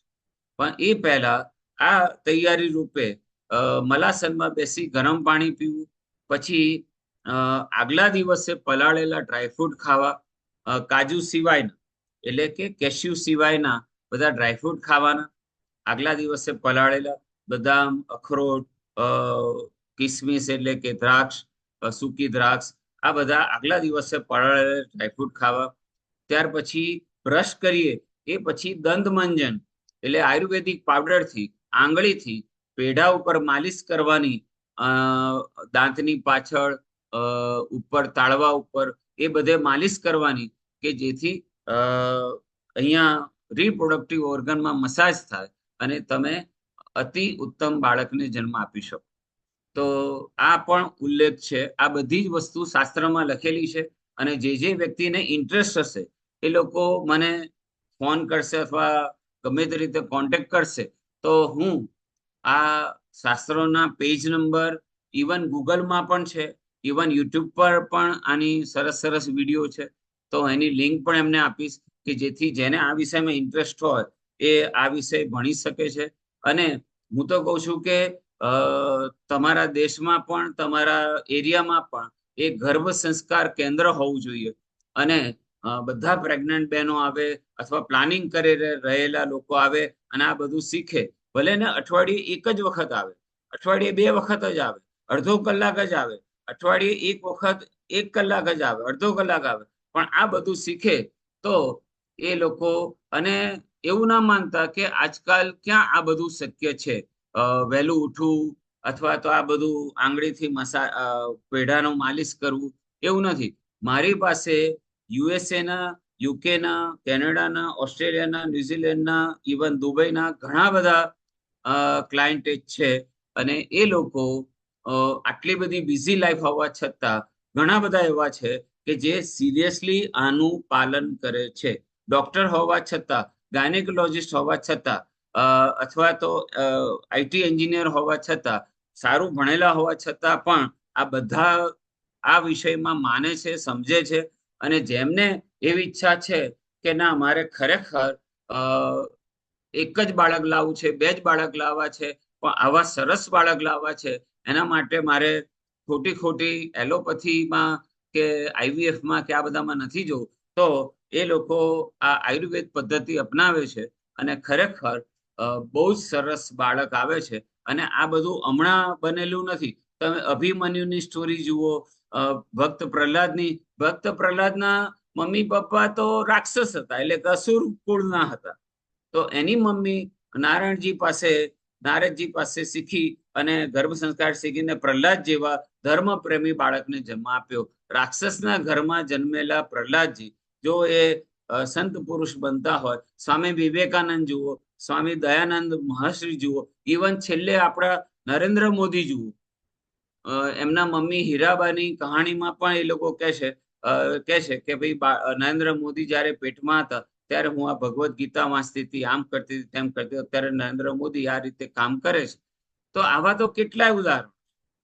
ઝાકીર હુસેન, પેલા તબલા વાદક, એ પણ એમની આત્મકથામાં એટલે એમના વિડીયોમાં કહે છે કે મારા પપ્પા મારા મમ્મીના પેટ ઉપર તબલા વગાડતા હતા તો મને આટલા રાગ તો એ વખતે જ આવડી ગયા. તો આવા તો કેટલા બધા અસંખ્ય ઉદાહરણો છે કે બાળક મમ્મીના પેટમાં અને બાળક મમ્મીના પેટમાં આવ્યા પહેલા આટલું બધું શીખીને આવે છે અને એ કામ કેટલું ઈઝી થઈ જાય છે. પછી બધું હાર્ડ થતું જાય છે. એક વખત શર્ટ બની જાય પછી તમે કહો કે આ શર્ટમાંથી મારે આવું બનાવવું છે તો શક્ય છે, પણ આની સિલાઈ ઉકેલવી અને પછી પેલાના માપનું પેલું ઝબલું બનાવવું એ થોડું હાર્ડ બની જાય છે. તો જ્યારે હજી કપડું હોય, હજી આપણે બનાવવાનું હોય, જ્યારે હજી રો મટીરિયલ હોય અને દરેક વસ્તુ બનાવવાની હોય, તો આપણું કામ કેટલું ઇઝી થઈ જાય છે. તો કન્સીવ કર્યા પહેલા કામ થોડીક જ તપસ્યાનું છે, થોડીક મહેનત જ કરવાની છે, પણ તોય કામ ઇઝી છે. પછી ડ્યુરિંગ પ્રેગ્નન્સી થોડુંક હાર્ડ. ડ્યુરિંગ પ્રેગ્નન્સી એટલા માટે એક એક્ઝામ્પલ આપું એટલે તમને ખ્યાલ આવી જાય કે માની લો કે લીંબુ છે. હવે લીંબુ તમે કોઈના હાથમાં આપો અને તમે એને એવું કહો કે લીંબુ હાથમાં રાખી અને તારે એવું બોલવાનું છે કે તું લીંબુ નથી, કેરી છે, તું ખાટું નથી, ગળ્યું છે, તું ફળોનો રાજા છે, વગેરે વગેરે 10-15 સારા સારા વાક્યો બોલો. તો આવા 1000 વ્યક્તિ, 10,000 વ્યક્તિ લીંબુને સામે જોઈને આવા સારા સારા વાક્યો બોલે અને પછી એ લીંબુને નીચોવીએ તો એમાંથી ખાટો રસ જ નીકળવાનો છે. એ કંઈ ગળ્યું થવાનું નથી, એ કંઈ કેરી થવાની નથી, કારણ કે એનું બીજ લીંબુનું છે. તો એવી રીતે એક વખત બીજ બની ગયું, એક વખત સ્પર્મ અને એગ મળી ગયા, એનું રો મટીરિયલ જેવું હતું, એના પપ્પાનો સ્વભાવ અને મમ્મીનો સ્વભાવ અને એ વખતની મનોસ્થિતિ, જ્યારે એ લોકોએ ફિઝિકલ રિલેશન રાખ્યો હોય એ વખતની મનસ્થિતિ, આ બધી વસ્તુ બહુ ભાગ ભજવે છે. તો એના માટે એ લોકોએ અમુક સંકલ્પ લેવા પડે, એ લોકોએ અમુક સામાયિક કરવાના, અને આ બધી વસ્તુ જે થોડીક બેકગ્રાઉન્ડ કરવાની હોય છે એ જો કરેલી હોય તો અતિ ઉત્તમ બાળક. અને હું એવું નથી કહેતો કે આ જેટલી હું વસ્તુ સમજાવું એ બધી જ વસ્તુ બધા લોકો અપનાવે અને કરે જ, અને બધા લોકો આટલું આ બધું બહુ તમને હાર્ડ લાગે તો કઈ વાંધો નહીં, તમે આમાંથી 10% કરો, તમે આમાંથી 20% કરો, તમે આમાંથી 30% કરો, જેટલું થાય એટલું કરો. 100% વસ્તુ હું જેટલું સમજાવીશ એટલું પાલન કરવું કદાચ શક્ય નથી, કઈ વાંધો નહીં, પણ તમે જો થોડું ઘણું પણ પાલન કરો તો ઘણો બધો ફાયદો આમાં થશે ને થશે. ફોર એક્ઝામ્પલ, એક સિમ્પલ પાણીની વાત કરું તો પાણીમાં શાસ્ત્રમાં લખેલું છે કે બેસીને જ પાણી પીવું, જેને સારું બાળક લાવવું હોય. આમ પણ ડ્યુરિંગ 9 months તો ખરું જ, અને કન્સીવ કર્યા પહેલા તો ખરું જ, પણ આમ પણ દરેક જણાએ, કોઈ પણ એજ વાળાએ બેસીને જ પાણી પીવું જોઈએ. ઊભા પાણી પીવે એ બરાબર નથી, રોગો થવાની શક્યતા છે. વાયુ, કફ અને પિત્તનું બેલેન્સ સૌથી વધારે કરે છે પાણી. તો પાણી હંમેશા બેસીને પીવું જોઈએ. બીજું, પાણી હંમેશા તાંબાના ગ્લાસમાં, કાંસાના ગ્લાસમાં, સોનાના ગ્લાસમાં, ચાંદીના ગ્લાસમાં પીવું જોઈએ. આજકાલ હમણાં જ હું અમેરિકા આવીને ગયો, 1.5-2 મહિના રોકાયો હતો અને ઘણા બધા ઠેકાણે ફર્યો, અને હું તો ફર્સ્ટ ટાઈમ જ આવેલો એટલે મને થોડું અજુગતું લાગ્યું. ઘણા બધાના ઘરમાં અને ઘણા બધા સ્ટોરમાં એ ડિસ્પોઝેબલ વસ્તુઓ બહુ જ બધી હતી, મળે છે અને ઘણા બધાના ઘરમાં વાપરે છે. થર્મોકોલ, પ્લાસ્ટિકના ડિસ્પોઝેબલ ગ્લાસ, આ છે તે છે. તો આ શરીર માટે સારા નથી. તો ઘણા બધા લોકો એવી આર્ગ્યુમેન્ટ કરી કે અમે ડીશ ધોઈએ કોણ, એના કરતા ડિસ્પોઝેબલ ડીશ હોય તો ખાઈને ફેંકી દેવાની, એટલે એટલું શાંતિ, પૈસા થોડા જાય એનો વાંધો નહીં, પણ ડીશ ધોવે કોણ. તો આ માન્યતા ખોટી છે. પાણી પણ ડિસ્પોઝેબલ ગ્લાસમાં નથી પીવાનું, ખાવાનું પણ ડિસ્પોઝેબલ ગ્લાસમાં નહીં, બેસીને જ ખાવાનું, ઊભા ખાવાનું નહીં, મંત્ર બોલીને જ ખાવાની શરૂઆત કરવાની, મંત્ર બોલીને જ પાણી પીવાની શરૂઆત કરવાની, પાણી ધીરે ધીરે પીવાનું, પાણીને એન્જોય કરવાનું છે. જે બહાર પ્લાસ્ટિકની બોટલમાં પાણી મળે છે એ તો બહુ જ ખરાબ, એને અમે એસિડિક વોટર કહીએ છીએ. એની પીએચ વેલ્યુ બહુ ઓછી હોય છે, ભલે એમાં લખેલું હોય બોટલ ઉપર કે આટલી પીએચ વેલ્યુ વાળું પાણી છે, અથવા તો અલ્કલાઇન છે, અથવા કંગન વોટર છે, આ બધું લખેલું હોય તોય માનવું નહીં. એવું હોય તો જાતે ચેક કરી લેશો તો ખ્યાલ આવશે, કારણ કે જેમ જેમ સમય જાય એમ પાછી પીએચ વેલ્યુ ઓછી થતી જાય. તો પાણી ઉકાળીને પીવું, પાણી માટલાની અંદર સુતરવું કોટન ક્લોથથી ગાળવાનું હોય છે. ત્યાર પછી એમાં સોનાનો સિક્કો અથવા ચાંદીનો સિક્કો અથવા સોનાની વીંટી, ચાંદીની વીંટી કંઈક પણ નાખો, છેવટે કાંસાનો સિક્કો, તાંબાનો સિક્કો નાખો, છેવટે આમાંથી કશું ના નાખવું હોય તો કાકડી, દૂધી, નારંગી, મોસંબી, લીંબુ, ફુદીનો,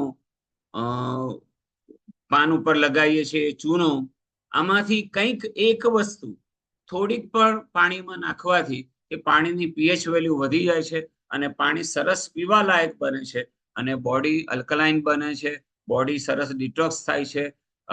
મન શુદ્ધિકરણ, શરીર શુદ્ધિકરણ અને બી શુદ્ધિકરણની સૌથી પહેલું સ્ટેપ હોય તો એ છે પાણી. તો પાણી આ રીતે પીવું જોઈએ. પાણી પીતા પીતા પણ ગુસ્સો કરવો નહીં, પાણી પીતા પીતા બને તો આંખો ખુલ્લી રાખવી નહીં અને શાંતિથી ઓફિસમાં હોઈએ તો પણ એટલીસ્ટ ખુરશીમાં બેસીને પાણી પીવું. ફર્સ્ટ પ્રેફરન્સ છે નીચે બેસવાનો, પલાઠી વાળીને આસન ઉપર બેસવાનો, પણ ઓફિસમાં બેસીને તમારે નીચે નથી બેસવું, કઈ વાંધો નહીં, ખુરશીમાં બેસીને પાણી પીવું. અને ઓફિસની અંદર પણ તમે તમારો થર્મસ, જે તાંબાનો થર્મસ છે એ લઈ જઈ શકો છો. અહીંયા પણ ઘણા બધા લોકો તાંબાનો ઘડો રાખે છે, ઓફિસમાં પણ રાખે છે અને સાથે પણ કેરી કરે છે. તો તમારે પ્લાસ્ટિકની બોટલો ખરીદવી ના પડે.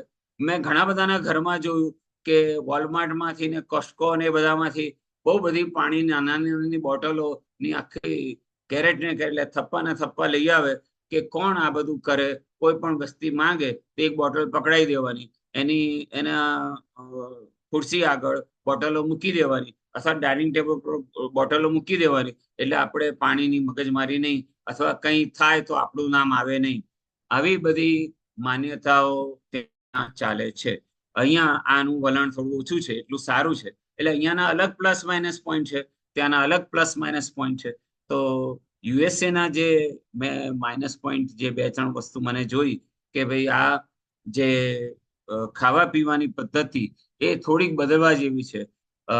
હજી અવેરનેસ અહીંયા અમારા એવા વિશ્વાસપાત્ર સ્ટોર થઈ ગયા છે. દાખલા તરીકે અમારા પાલડીમાં અસલ નામનો એક સ્ટોર છે, આર્ય સંસ્કૃતિ નામનો સ્ટોર છે, પરંપરા નામનો સ્ટોર છે, કલ્પવૃક્ષ નામનો સ્ટોર છે, સ્પેશિયલ ગ્રોસરી, થિંક ઓર્ગેનિક, સુકૃતિ, આવા બધા સારા સારા સ્ટોર છે જ્યાં અમને વિશ્વાસ છે. આપણા જૈન ભાઈઓ જેમાં ઓનર છે અને એ લોકો રિયલમાં ઓર્ગેનિક વસ્તુ લઈ આવે છે. એમના પોતાના ખેતરો છે અને ઓર્ગેનિક ગોળ, લિક્વિડ ગોળ, સિંધવ મીઠું, પરંતુ પિંક સિંધવ મીઠું, હિમાલયન રોક સોલ્ટ, આ બધી વસ્તુ અમને અહીંયા ઇઝીલી મળે છે. ફોન કરીએ તો ઘરે આપી જાય છે. ઇવન મગ, ચોખા, ઘઉં, આ બધી જ વસ્તુ અમારે છડ્યા વગરના જોઈતા હોય, અનપોલિશ જોઈતા હોય તો પણ ઇઝીલી મળી જાય છે. મોયા વગરના, તેલ વગરના જોઈતા હોય તો પણ ઇઝીલી મળી જાય છે. ઇવન દિવેલ કે કાચી ઘાણીનું તલનું તેલ એટલે કે કોલ્ડ પ્રેસ સિસમે ઓઇલ, આ બધી જ વસ્તુ અમને સારું અને શુદ્ધ અહીંથી જ મળી જાય છે. તેવું ત્યાં પણ ક્યાંક મળતું હશે, થોડું શોધવું પડે, નહીતર અહીંયાથી તમારે મંગાવવું પડે. પરંતુ ખરેખર આ જ વસ્તુની ખૂબ ખૂબ જરૂરી છે. બોડી ડિટોક્સ માટે સૌથી પહેલી વસ્તુ છે પાણી અને બીજું છે આપણો જે ખોરાક છે એ હંમેશા પલાઠી વાળીને નીચે બેસો.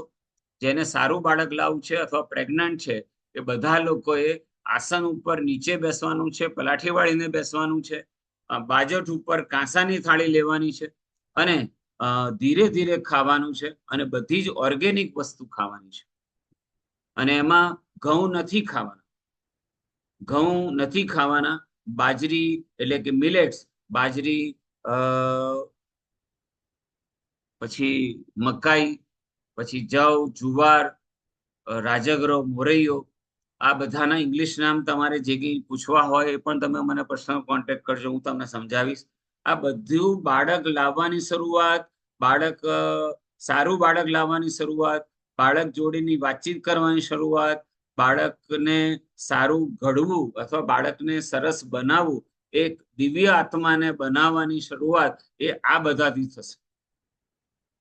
સારું વિચારવું, સારું પીવું, સારું ખાવું, સારો વ્યવહાર રાખવો, સારું બોલવું, સારી ઊંઘ લેવી, આ બધાથી શરૂઆત થશે. સૌથી પહેલું તો ઊંઘ છે જ, એ તો મેં તમને કીધું કે 8 કલાકની ઊંઘ હોવી જોઈએ, 7-7.5 કલાકની ઊંઘ મિનિમમ હોવી જોઈએ. મિનિમમ 7 છે, મેક્સિમમ 8 છે. એમાં બપોરની વામકુક્ષી નથી. બપોરની વામકુક્ષી એટલે જમ્યા પછી 24 મિનિટ પછી 12 મિનિટ ઊંઘવી અથવા 24 મિનિટ ઊંઘવું એને વામકુક્ષી કહે છે. આયુર્વેદમાં લખેલું છે કે બપોરના ભોજન બાદ આમ તો આયુર્વેદમાં એક ભોજન અને 3 વખત નાહવાનું કીધું છે. આખા દિવસમાં 24 કલાકમાં એક જ વખત ખાવાનું કીધું છે અને 3 વખત નાહવાનું કીધું છે. પણ મારો ઓપિનિયન એવો છે કે એટલીસ્ટ ચલો 2 વખત ખાઓ અને 2 વખત નાહો તો પણ ચાલે. પણ એને પ્રોપરલી જો તમે એને એન્જોય કરો તો તમે સારી રીતે અતિ પવિત્ર આત્માને ઓટોમેટિક જન્મ આપી શકો. એના માટે બહુ બધી મહેનત કરવાની જરૂર નથી. આ બધાને બહુ અઘરું ગણો નહીં કે આ બહુ અઘરું છે, હું પોસિબલ જ નથી, આજના જમાનામાં પોસિબલ જ નથી, એવું ના માનો. કેટલાય લોકો આને ફોલો કરે છે. તમને નવાઈ લાગશે, પાલડીમાં હું તમને એવા કેટલાય ઘરો બતાવું જેમાં આજની તારીખમાં ઘરે દળવાની ઘરઘંટી છે. એ લોકો બહાર ઘઉં કે કોઈ વસ્તુ બહાર દળાવતા નથી, ઘરે દળે છે ઘંટીથી, જે ગામડાની સ્ટાઇલથી. પાલડીમાં સારા બંગલાઓમાં પણ ઘરે દળવાની ઘરઘંટી છે. પ્રેગ્નન્ટ બહેનો પણ ઘંટી ઉપર દળે છે. આવા એટલે ઇમ્પોસિબલ છે એવું ના માનો, શક્ય છે. When there is will there is way.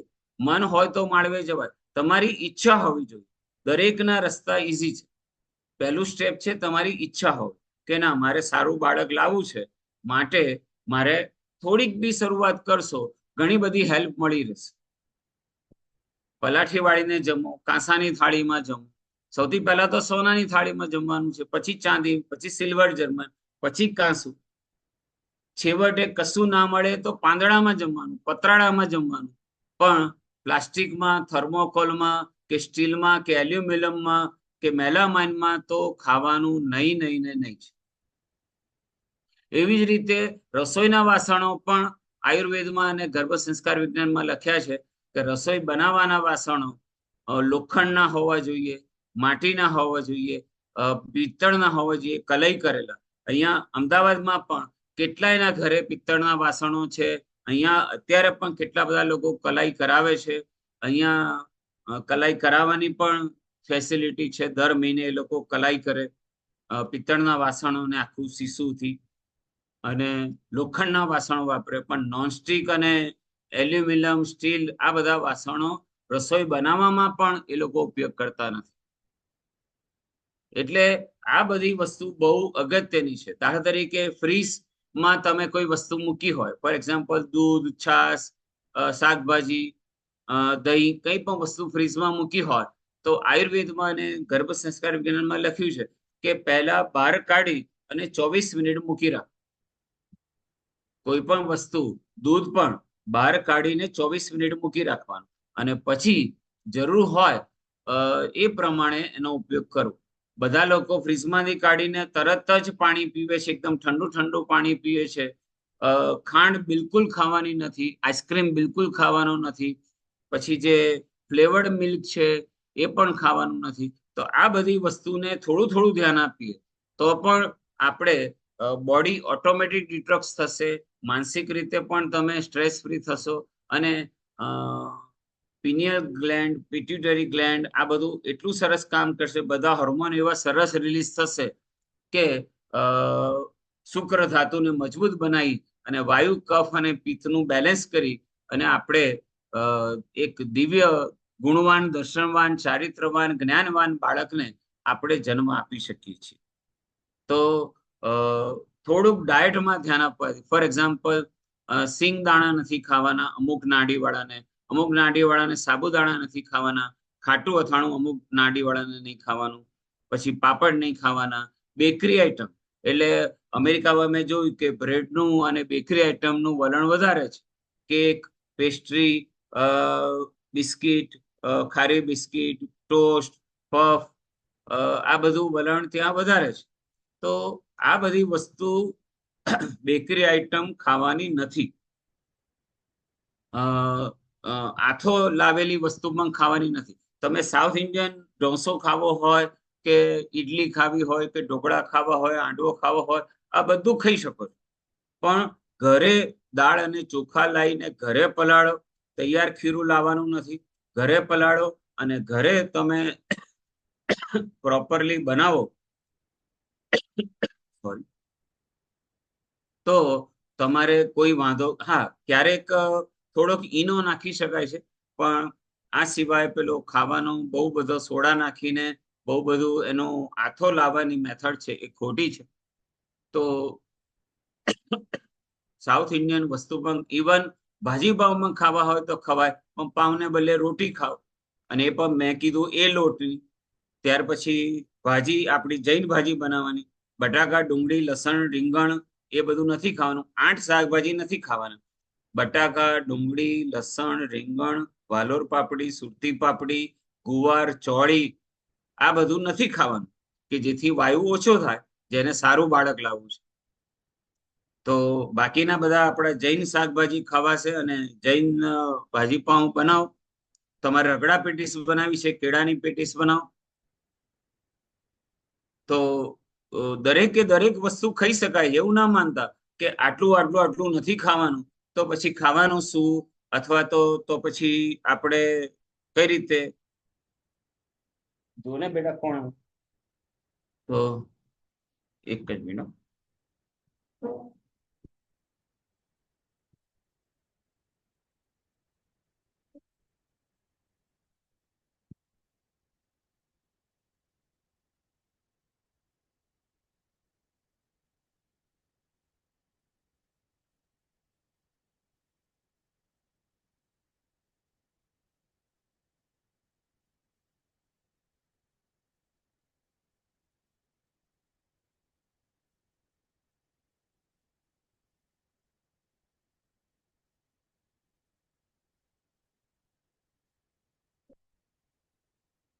Sorry હા. તો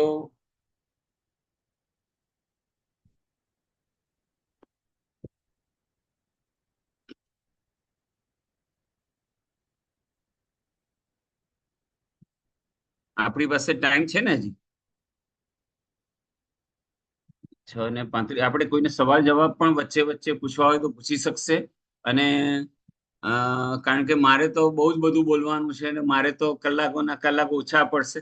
અમે લોકો અહીંયા સેમિનાર લઈએ છીએ 8-8 કલાકના, તો ઘણા બધા દિવસ ચાલે છે, પણ બહુ બધા જુદા જુદા ટોપિક હોય છે એમાં. 16 સંસ્કાર ને 23 શુભ સંસ્કાર ને ઘણા બધા ટોપિક હોય છે.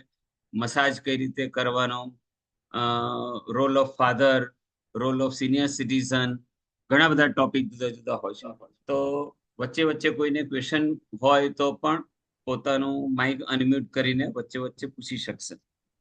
હાજી, એટલે ક્વેશ્ચન્સ કોઈને માઇક અનમ્યુટ કરવો હોય કાં તો ચેટ ઉપર તમે question, if you want to type your questions in the chat and then we can moderate that. Also, if you want Rajesh ji to change the language to Hindi, he can communicate in Hindi as well. So please let us know if you would like a different language. Okay, thank you. અને હજી આપણે 7:30 સુધી, એટલે અહીંયા અમદાવાદના 7:30 સુધી આપણે વાત થઈ હતી, બરાબર છે? એટલે અત્યારે 6:36 થયા છે, એટલે હજી આપણી પાસે એટલીસ્ટ 45-50 મિનિટ છે, બરાબર છે? હાજી. હા હા, એટલે ટાઈમમાં પણ કંઈ ફેરફાર હોય તો જરા કહેતા રહેજો. અચ્છા, આપણે આગળ વાત કરીએ તો જે રાઈસ છે, ચોખા, એમાં જેને સારું બાળક લાવવું હોય એ લોકોએ બાસમતી રાઈસ ખાવો નહીં, મોટો દાણો ખાવો નહીં, એવું આયુર્વેદમાં અને ગર્ભ સંસ્કાર વિજ્ઞાનમાં લખ્યું છે. તો કેવા રાઈસ ખાવા જોઈએ? તો સૌથી પહેલા નાનો દાણો, અને એમાં પણ અનપોલિશ હોય, એટલે કે છડિયા વગરના હોય, એ વધારે સારા. અહીંયા કૃષ્ણ કમોદ, જે ઉપર ફોતરા વાળા મળે છે, છડિયા વગરના મળે છે, થોડા લાલ મળે છે, એવા દાણા વધારે સારા. એ ખાવામાં કદાચ ના પણ ભાવે, કારણ કે આપણે વર્ષોથી ખાધા ના હોય, વર્ષોથી આપણે પેલા દાણા ખાધેલો હોય અને એ આપણને ભાવતા હોય, એમાં થોડું ગ્લુટેન પણ હોય, એટલે આપણને પેલા વધારે ભાવે. પણ આ જે છે સારું બાળક, એટલે કે બોડીને સ્ટ્રોંગ બનાવવા માટેનું અને બધા ઓર્ગનને સ્ટ્રોંગ બનાવવા માટેના રાઈસ એ અનપોલિશ રાઈસ આયુર્વેદમાં લખેલા છે. એવી રીતે ઘઉં તો ખાવાની ના જ પાડી છે, પણ ક્યારેક ક્યારેક જો ઘઉં ખાવા પડે ક્યાંક, તો એક ખપલી નામના ઘઉં આવે છે, ખપલી, જે રાજસ્થાનના લાલ ઘઉં પણ કહી શકે છે, ગ્લુટેન ફ્રી. એ ઘઉં ક્યાંક ક્યાંક તમે વાપરી શકો, પણ એ પણ બને તો રોટલી ભાખરી બનાવવામાં ના વાપરો. રોટલી ભાખરી તો જવ, જુવાર, બાજરી, મકાઈ એ બધાની જ રોટલી ભાખરી વાપરવી જોઈએ. અને તમે થોડોક ઘઉં, આ જે ખપલી ઘઉં, એ આ કશાકમાં મિક્સ કરી શકો, અથવા અટામણ તરીકે લઈ શકો, પણ બને એટલું પેલા મિલેટ્સ જ વાપરવા જોઈએ. એ પણ વ્યવસ્થિત પલાળેલા હોવા જોઈએ મિલેટ્સ.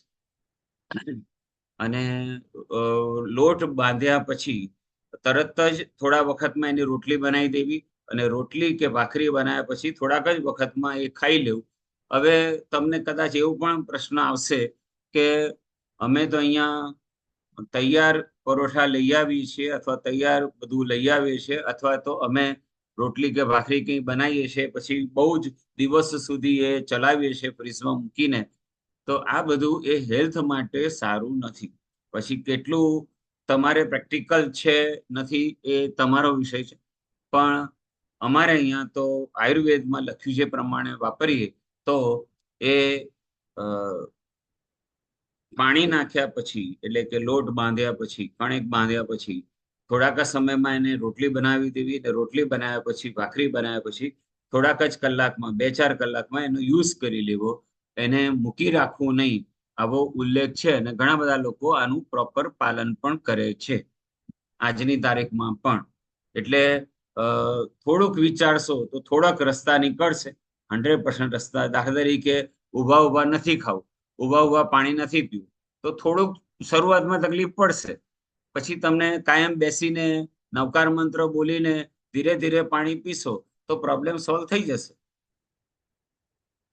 એટલે આ ડાયટમાં થોડુંક ધ્યાન આપવાની બહુ જરૂરી છે.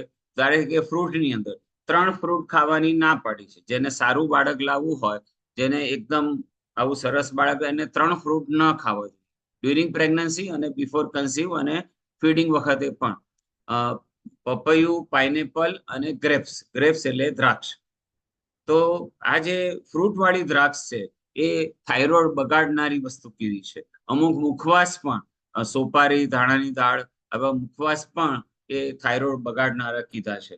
તો આ પણ ન ખાવા જોઈએ, કે જેથી થાઇરોઇડ T3 T4 નું લેવલ બગડી જાય તો પાછું બાળકને તકલીફ થઈ શકે છે. તો માટે મુખવાસ કયો ખાવો, સવારે ઉઠીને સૂપ કેવા પીવા, 2 સૂપ પીવાની ના પાડી છે, એક ટોમેટો સૂપ અને એક ચાઇનીઝ સૂપ.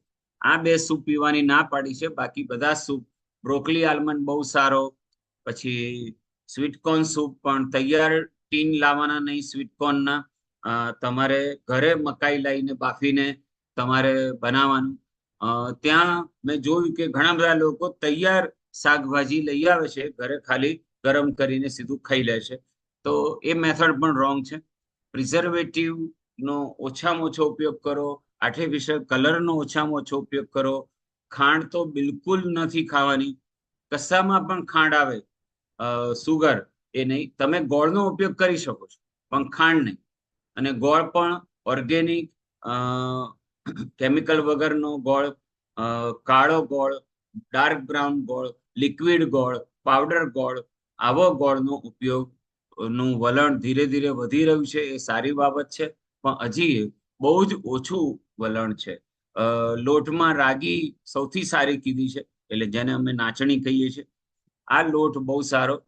ત્યાર પછી મકાઈ, બાજરી, અને અમુક નાડીવાળાને બાજરી પણ ગરમ પડતી નથી, એટલે દરેકની નાડી પ્રમાણે અમે સજેસ્ટ કરીએ છીએ. રાજગરો, મોરૈયો, ચણાનો લોટ, ચોખાનો લોટ, સોયાબીનનો લોટ, આ બધા લોટ વાપરી શકાય છે. ત્યાર પછી ડ્રાયફ્રૂટની અંદર એક જ ડ્રાયફ્રૂટ નથી ખાવાનું, એ છે કાજુ, એટલે કે કેશ્યુ. બાકી બધા જ ડ્રાયફ્રૂટ ખવાશે. અને કઠોળની અંદર 3 કઠોળ નથી ખાવાના, છોલે ચણા એટલે કે કાબુલી ચણા, પછી રાજમા અને સફેદ વાલ, આ 3 વસ્તુ નથી ખાવાની. બાકી બધા જ કઠોળ ખાઈ શકાય. કઠોળ પલાળેલા હોવા જોઈએ પ્રોપરલી, તો એનો ફાયદો વધારે થાય. ગરમ પાણીમાં પલાળેલા વધારે સારા. આમ પણ પીવા માટે થોડુંક ગરમ પાણી હોય તો વધારે સારું, નહીં તો છેવટે માટલાનું ચાલે, પણ ફ્રીજનું તો નહીં જ. એ વધારે સારું. અને અમે લોકોને તો અહીંયા પીએચ વેલ્યુ માપવા માટે મશીન પણ મળે છે, ત્યાં પણ મળતું હશે.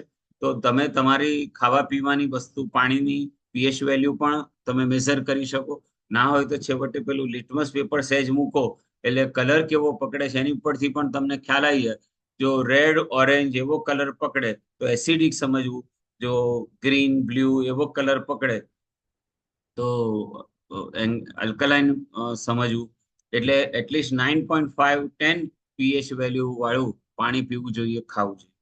તો આવી વસ્તુ ખાવા પીવામાં થોડુંક ધ્યાન આપો તો પણ આપણે સારા બાળક તરફ જઈ રહ્યા છે, સારા બાળકની વાતચીત તરફ જઈ રહ્યા છે, એ આપણે આગળ લઈએ છીએ. ત્યાર પછી જ્યારે જે પ્રેગ્નન્ટ બહેનો હોય એ લોકોએ વાતચીત કરવી હોય પોતાના બાળક સાથે, તો એકદમ શાંત જગ્યા પસંદ કરવી. અહીંયા તો એવું કહેવું પડે છે ઇન્ડિયામાં તો કે શાંત જગ્યા પસંદ કરો. અમેરિકામાં તો મોટા ભાગના લોકોના ઘરમાં શાંત જગ્યા જ હોય છે.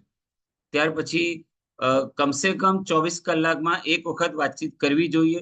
અને વધારે વખત વાતચીત કરી શકાય, પણ કમસે કમ એક વખત તો વાતચીત કરવી જોઈએ. અને લંચ અને ડિનર પછી, એટલે કે હેવી ખાવાનું ખાધા પછી 2 ઘડી એટલે કે 48 મિનિટનો ગેપ હોવો જોઈએ. પછી જ તમે બાળક સાથે વાતચીત કરો તે વધારે સારું. અને જ્યારે બાળક સાથે વાતચીત કરો ત્યારે આ 3 વસ્તુ હોય તો સારું. પહેલું છે બેકગ્રાઉન્ડમાં સોફ્ટ મ્યુઝિક હોય તો વધારે ફાયદો થાય બાળક સાથે વાતચીત કરવા માટે. ઇવન કન્સીવ કર્યા પહેલા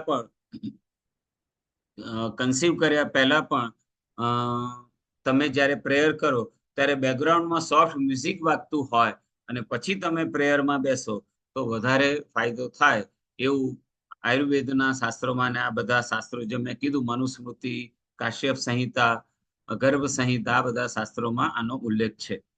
ત્યાર પછી દીપ પ્રાગટ્ય એટલે કે દીવો પ્રગટાવી, ઘીનો દીવો પ્રગટાવી ઊભી દિવેટ વાળો તો વધારે, અને પછી તમે પ્રાર્થના કરો અથવા બાળક સાથે વાતચીત કરો તો વધારે ફાયદો થાય. ફ્રેગ્રન્સ હોવી જોઈએ, એટલે કે સરસ એટમોસ્ફિયર હોવી જોઈએ, સારી સ્મેલ આવી જોઈએ.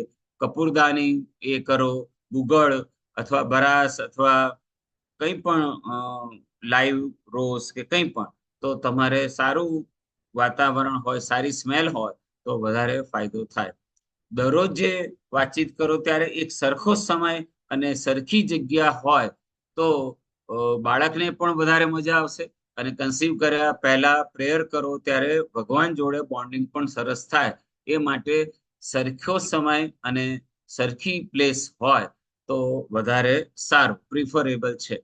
ત્યાર પછી જ્યારે પણ વાતચીત કરો ત્યારે ભગવાન તમારી નજર સમક્ષ છે, જે ભગવાનને તમે માનો છો એ તમારી નજર સમક્ષ છે એવું વિઝ્યુઅલાઇઝ કરો. એ આંખો પટપટાવે છે અથવા એ તમારી જોડે સ્માઇલ કરે છે, તમારા પ્રશ્નોના જવાબ આપે છે, એવું વિઝ્યુઅલાઇઝ કરી અને બાળક સાથે વાતચીત કરો અને ભગવાન સાથે વાત કરો. પહેલા ભગવાન સાથે વાત કરવાની છે, પછી બાળક સાથે વાત કરવાની છે. પલાઠી વાળીને બેસવું એટલે કે સુખાસનમાં બેસવું. ત્યાર પછી ડાબા હાથની ધ્યાન અથવા જ્ઞાન મુદ્રા રાખવી, ખાસ કરીને પ્રેગ્નન્સીમાં. ઘણા લોકો બીજી પણ મુદ્રા રાખી શકે છે. દાખલા તરીકે જમણો હાથ છે એ નાભી પર એટલે બેલી બટન ઉપર રાખીને પણ વાતચીત કરે છે. ઘણા લોકો આ રીતે હાર્ટ શેપ બનાવીને પણ વાતચીત કરે છે. એ પણ જુદા જુદા શાસ્ત્રોમાં લખેલું છે. ઘણા લોકો જમણો હાથ ઉપર રાખી, ડાબો હાથ નીચે રાખીને પણ વાતચીત કરતા હોય છે પોતાના બાળક સાથે, ભગવાન સાથે. ઘણા લોકો 2 હાથ આમ સાઈડમાં રાખીને પણ વાતચીત કરતા હોય છે. સૌથી પહેલા 10 સેકન્ડ આંખો બંધ રાખી અને ડીપ બ્રીથિંગ કરવાનું છે અને પછી વાતચીત શરૂ કરવાની છે. અને એવી જ રીતે એકદમ સ્ટ્રેટ બેસવાનું છે જેથી સાથે ચક્રો એનું એલાઇનમેન્ટ સરસ રહે. અને જેટલું સીધા બેસો, ટટ્ટાર બેસો, એટલો વધારે ફાયદો થાય. ત્યાર પછી પોઝિટિવ એફર્મેશન, એટલે કે બધી પોઝિટિવ વાતો કરવાની છે. કોઈ નેગેટિવ વાતો કરવાની નથી કે આ નથી કરવાનું, આ નથી કરવાનું, એવું બોલવાને બદલે આપણે આવું સરસ કામ કરીશું, આપણે સાથે મળીને આવું સરસ કામ કરીશું, એ બધી વાતચીત કરવાની છે. કયા શબ્દો બોલવાના છે પછી આપણે આવીએ છીએ ટોપિક ઉપર. ત્યાર પછી પહેલા બાળક સાથે ઊભા ચાલતા ચાલતા પણ અમુક વાતચીત કરી શકાય. ફોર એક્ઝામ્પલ, કોઈ સારા વ્યક્તિની ઇન્ટ્રોડક્શન આપવી હોય કે હમણાં જે મળ્યા એ ભાઈ પપ્પાના ફ્રેન્ડ છે અને બહુ સરસ ફૂટબોલ રમે છે, તો આ તમે ઊભા ને ચાલતા ચાલતા પણ વાતચીત કરી શકો છો. તમે રસોઈ બનાવતા હોય ને કોઈનો ફોન આવે તો તમે એવું કહી શકો છો બાળકને ઊભા ને ચાલતા ચાલતા પણ કે અત્યારે જે પપ્પા વાત કરે છે એ એમના ફ્રેન્ડ ફરાણાભાઈનો ફોન આવેલો અને એ બહુ સરસ ગીત ગાય છે, એ બહુ હેલ્પિંગ નેચર છે. એવી બધી વાતચીત પણ ઊભા ચાલતા ચાલતા કરી શકે. ત્યાર પછી મમ્મીનું કામ છે સોફ્ટવેર કોડિંગનું, એટલે કે પ્રેમ, કરુણા, લાગણી, સંબંધો, દાન, દક્ષિણા, આ ફેસ્ટિવલ્સ ને સિઝન ને એ બધું સમજાવવામાં મમ્મીનો રોલ છે વધારે, અને પપ્પાનો રોલ હાર્ડવેર નેટવર્કિંગનો છે.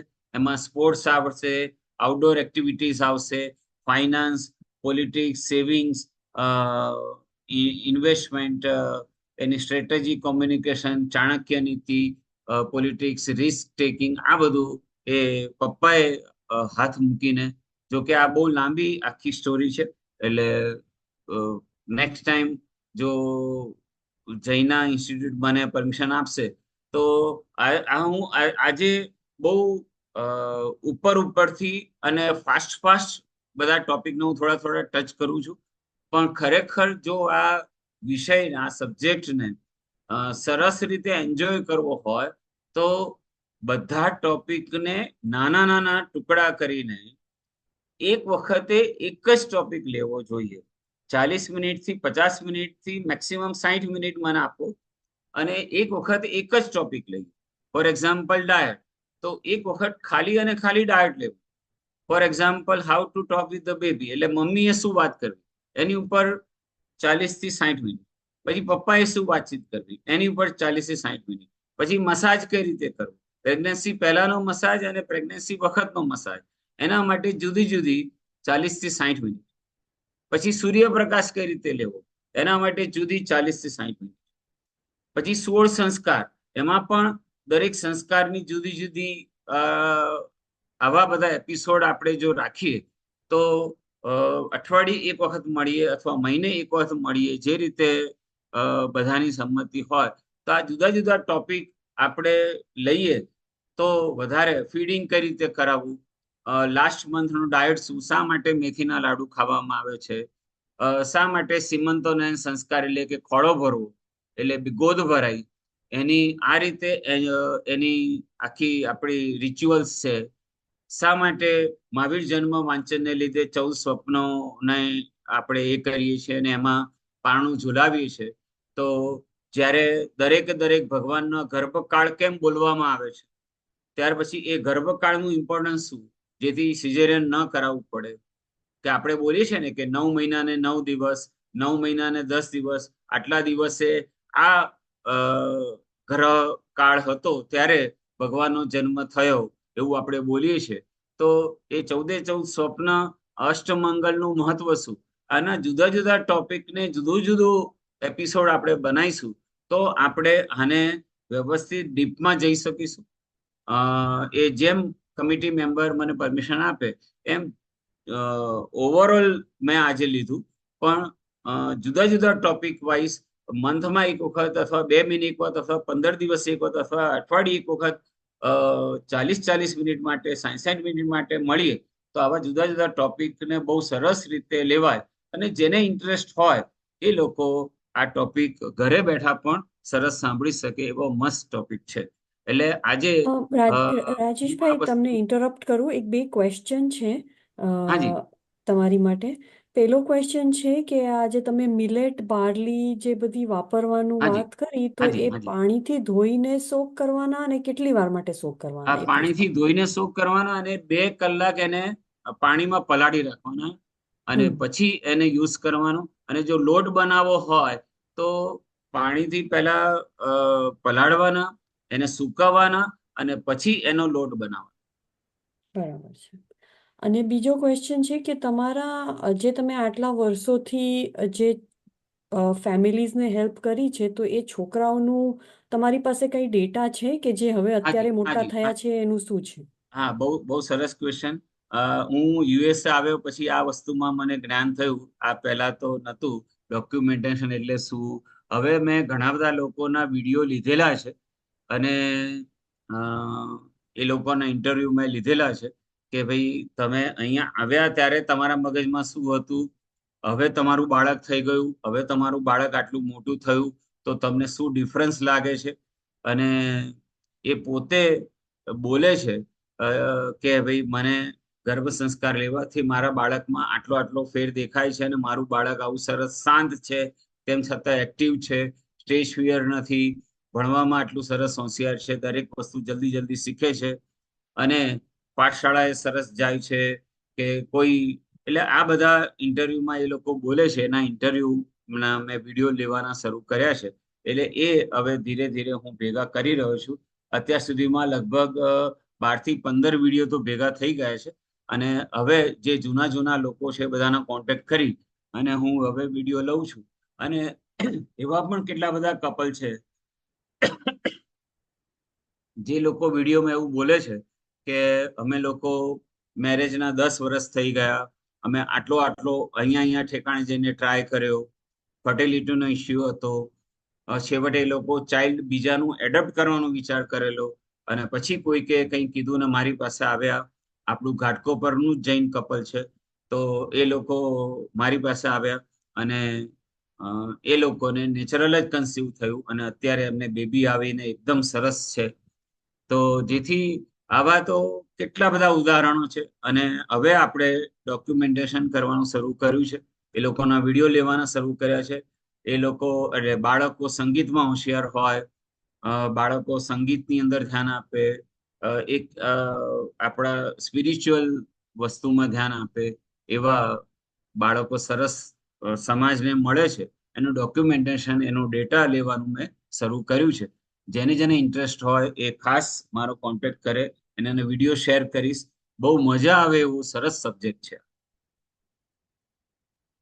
I see a question check. Mamta raised her hand. Mamta, go ahead. Yes સંભળાય નહીં બેન? જય જિનેન્દ્ર રાજેશભાઈ, તમારો હા. આ જે ક્વેશ્ચન હતો એ મારો હતો. તમે હાજી. જયારે કહો છો કે તમે કપલ્સ નું લઈ રહ્યા છો અને ડોક્યુમેન્ટેશન કરે છે, એ બહુ જ સરસ વાત છે કેમ કે બહુ જરૂરી છે. પણ એટ હાજી. ધ સેમ ટાઈમ મને એમ લાગે છે કે તમે છોકરાઓના બી ઇન્ટરવ્યુ કરો હાજી. તો કદાચ આપણને ખ્યાલ આવે કે છોકરાઓના એમના પોતાના પર્સપેક્ટિવથી એમને શું લાગે છે કે ક્યાં છે ને then we can just compare the parents and the kids reactions to make sure that Garbha Sanskar is a real good thing for everyone to follow. સાચી વાત, સાચી That's વાત. just a suggestion to you. Thank thank you you so very much. Much. સરસ suggestion છે અને હું એનું પણ ધ્યાન રાખીશ. અત્યારે ઘણાના બાળકો મોટા પણ થઈ ગયા છે એટલે મારા માટે ઓર ઇઝી બનશે. નાના બાળકો તો એકદમ નાના હોય, એ બોલી શકે નહીં, પણ એ લોકો રમતા હોય, ધમાલ મસ્તી કરતા હોય, એના વિડીયો લઈ શકાય. અને થોડા મોટા થયેલા બાળકો જે લોકો બોલી શકે છે એ લોકોના ઇન્ટરવ્યુ લઈને પણ આવા વિડીયો એટલે ડોક્યુમેન્ટેશન બનાવવું જોઈએ. એટલે આ વાત એકદમ સાચી છે. આ 24 વર્ષથી આ કામ કરું છું પણ મને આનો ખ્યાલ નહોતો કે આ ડોક્યુમેન્ટેશન કેટલું જરૂરી છે.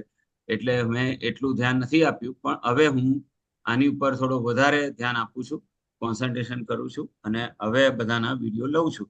હા, અમુક લોકો થોડું શરમાય છે. અમુક લોકોને પોતાની આઈડેન્ટિટી નથી આપવી કે ભાઈ આ મારી પર્સનલ વસ્તુ છે, મારે કોઈને કહેવું નથી. તો અમુક લોકો મને વિડીયો આપવાની ના પાડે છે કે ના, મને ફાયદો થયો છે, વાત સાચી છે, પણ મારે જગતને નથી કહેવું કે મેં શું ટ્રીટમેન્ટ તમારી પાસેથી લીધી કે મને આ તકલીફ હતી. એવું અમુક લોકો નથી આપતા વિડીયો, પણ ઘણા લોકો આપે પણ છે. તો જેટલા લોકો આપે એટલાના હું વિડીયો લઉં છું અને સાચી વાત છે, જેટલું ડોક્યુમેન્ટેશન થાય એટલું ફ્યુચરની જનરેશન માટે સારું. અને આજકાલ જે ન્યૂ જનરેશન છે એટલે અત્યારના જે 25 થી 40 વર્ષની વચ્ચેના બાળકોનો જે મેઇન આ વિષય છે એ લોકોને તો આ વસ્તુ અપીલ કરે છે, જોઈએ જ છે, અને એ લોકો પ્રૂફમાં જ માને છે કે ભાઈ ગ્રંથોમાં શું લખ્યું એવા જ જવા દો, અભિમન્યુને શું થયું એવા જ જવા દો, પ્રહલાદને શું થયું એવા જ જવા દો, કયા ગ્રંથમાં શું લખ્યું છે એવા જ જવા દો. હમણાં કોઈ કપલ હોય એની જોડે મારી વાતચીત કરાવો એવું યંગ કપલ કહે છે.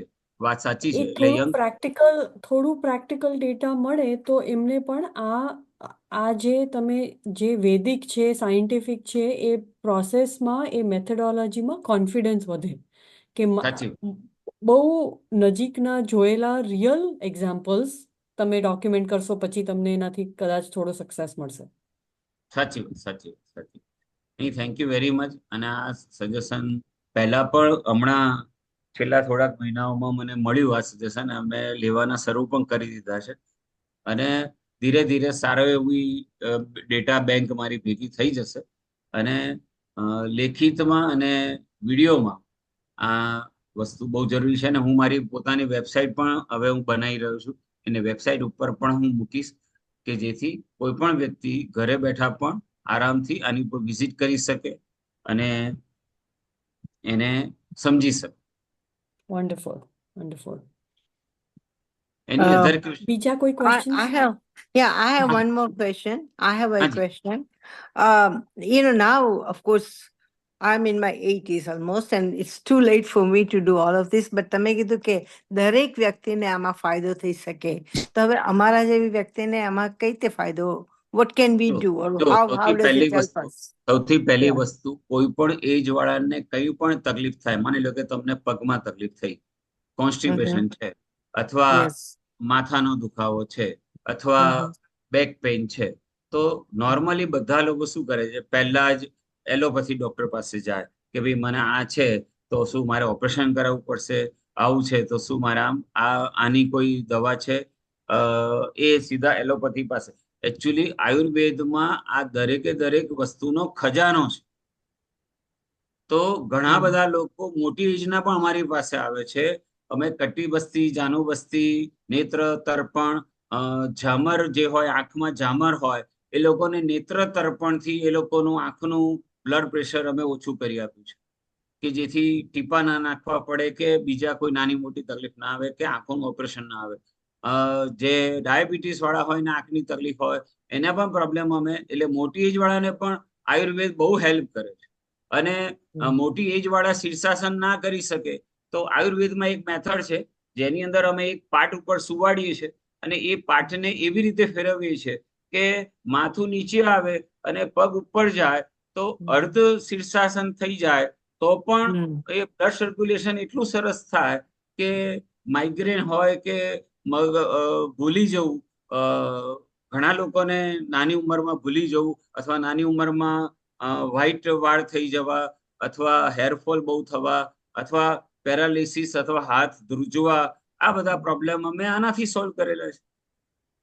તો મોટી ઉંમર વાળાને પોતાના માટે પણ ફાયદો છે, અને મોટી ઉંમર વાળાને જે લોકો નાના નાના લોકો દેખાય, પોતાના કઝિન, પોતાના નેબર, પોતાના બાળકો, બાળકોના બાળકો, એ લોકોને એવું નહીં કહેવાનું કે ચલો હું તને ગર્ભ સંસ્કાર વિજ્ઞાન શીખવાડું, પણ વાતો વાતોમાં કહી દેવું કે આવું કંઈક આપણા જૈન શાસ્ત્રોમાં પણ છે કે જો તમે થોડું ધ્યાન આપો તો કન્સીવ કર્યા પહેલા સ્પર્મ અને એગને, એટલે કે પુરુષ બીજ અને સ્ત્રી બીજ, એટલે કે શુક્ર ધાતુને મજબૂત બનાવો, પછી તમે બાળક પ્લાન કરો તો એકદમ સ્ટ્રોંગ બાળક આવે.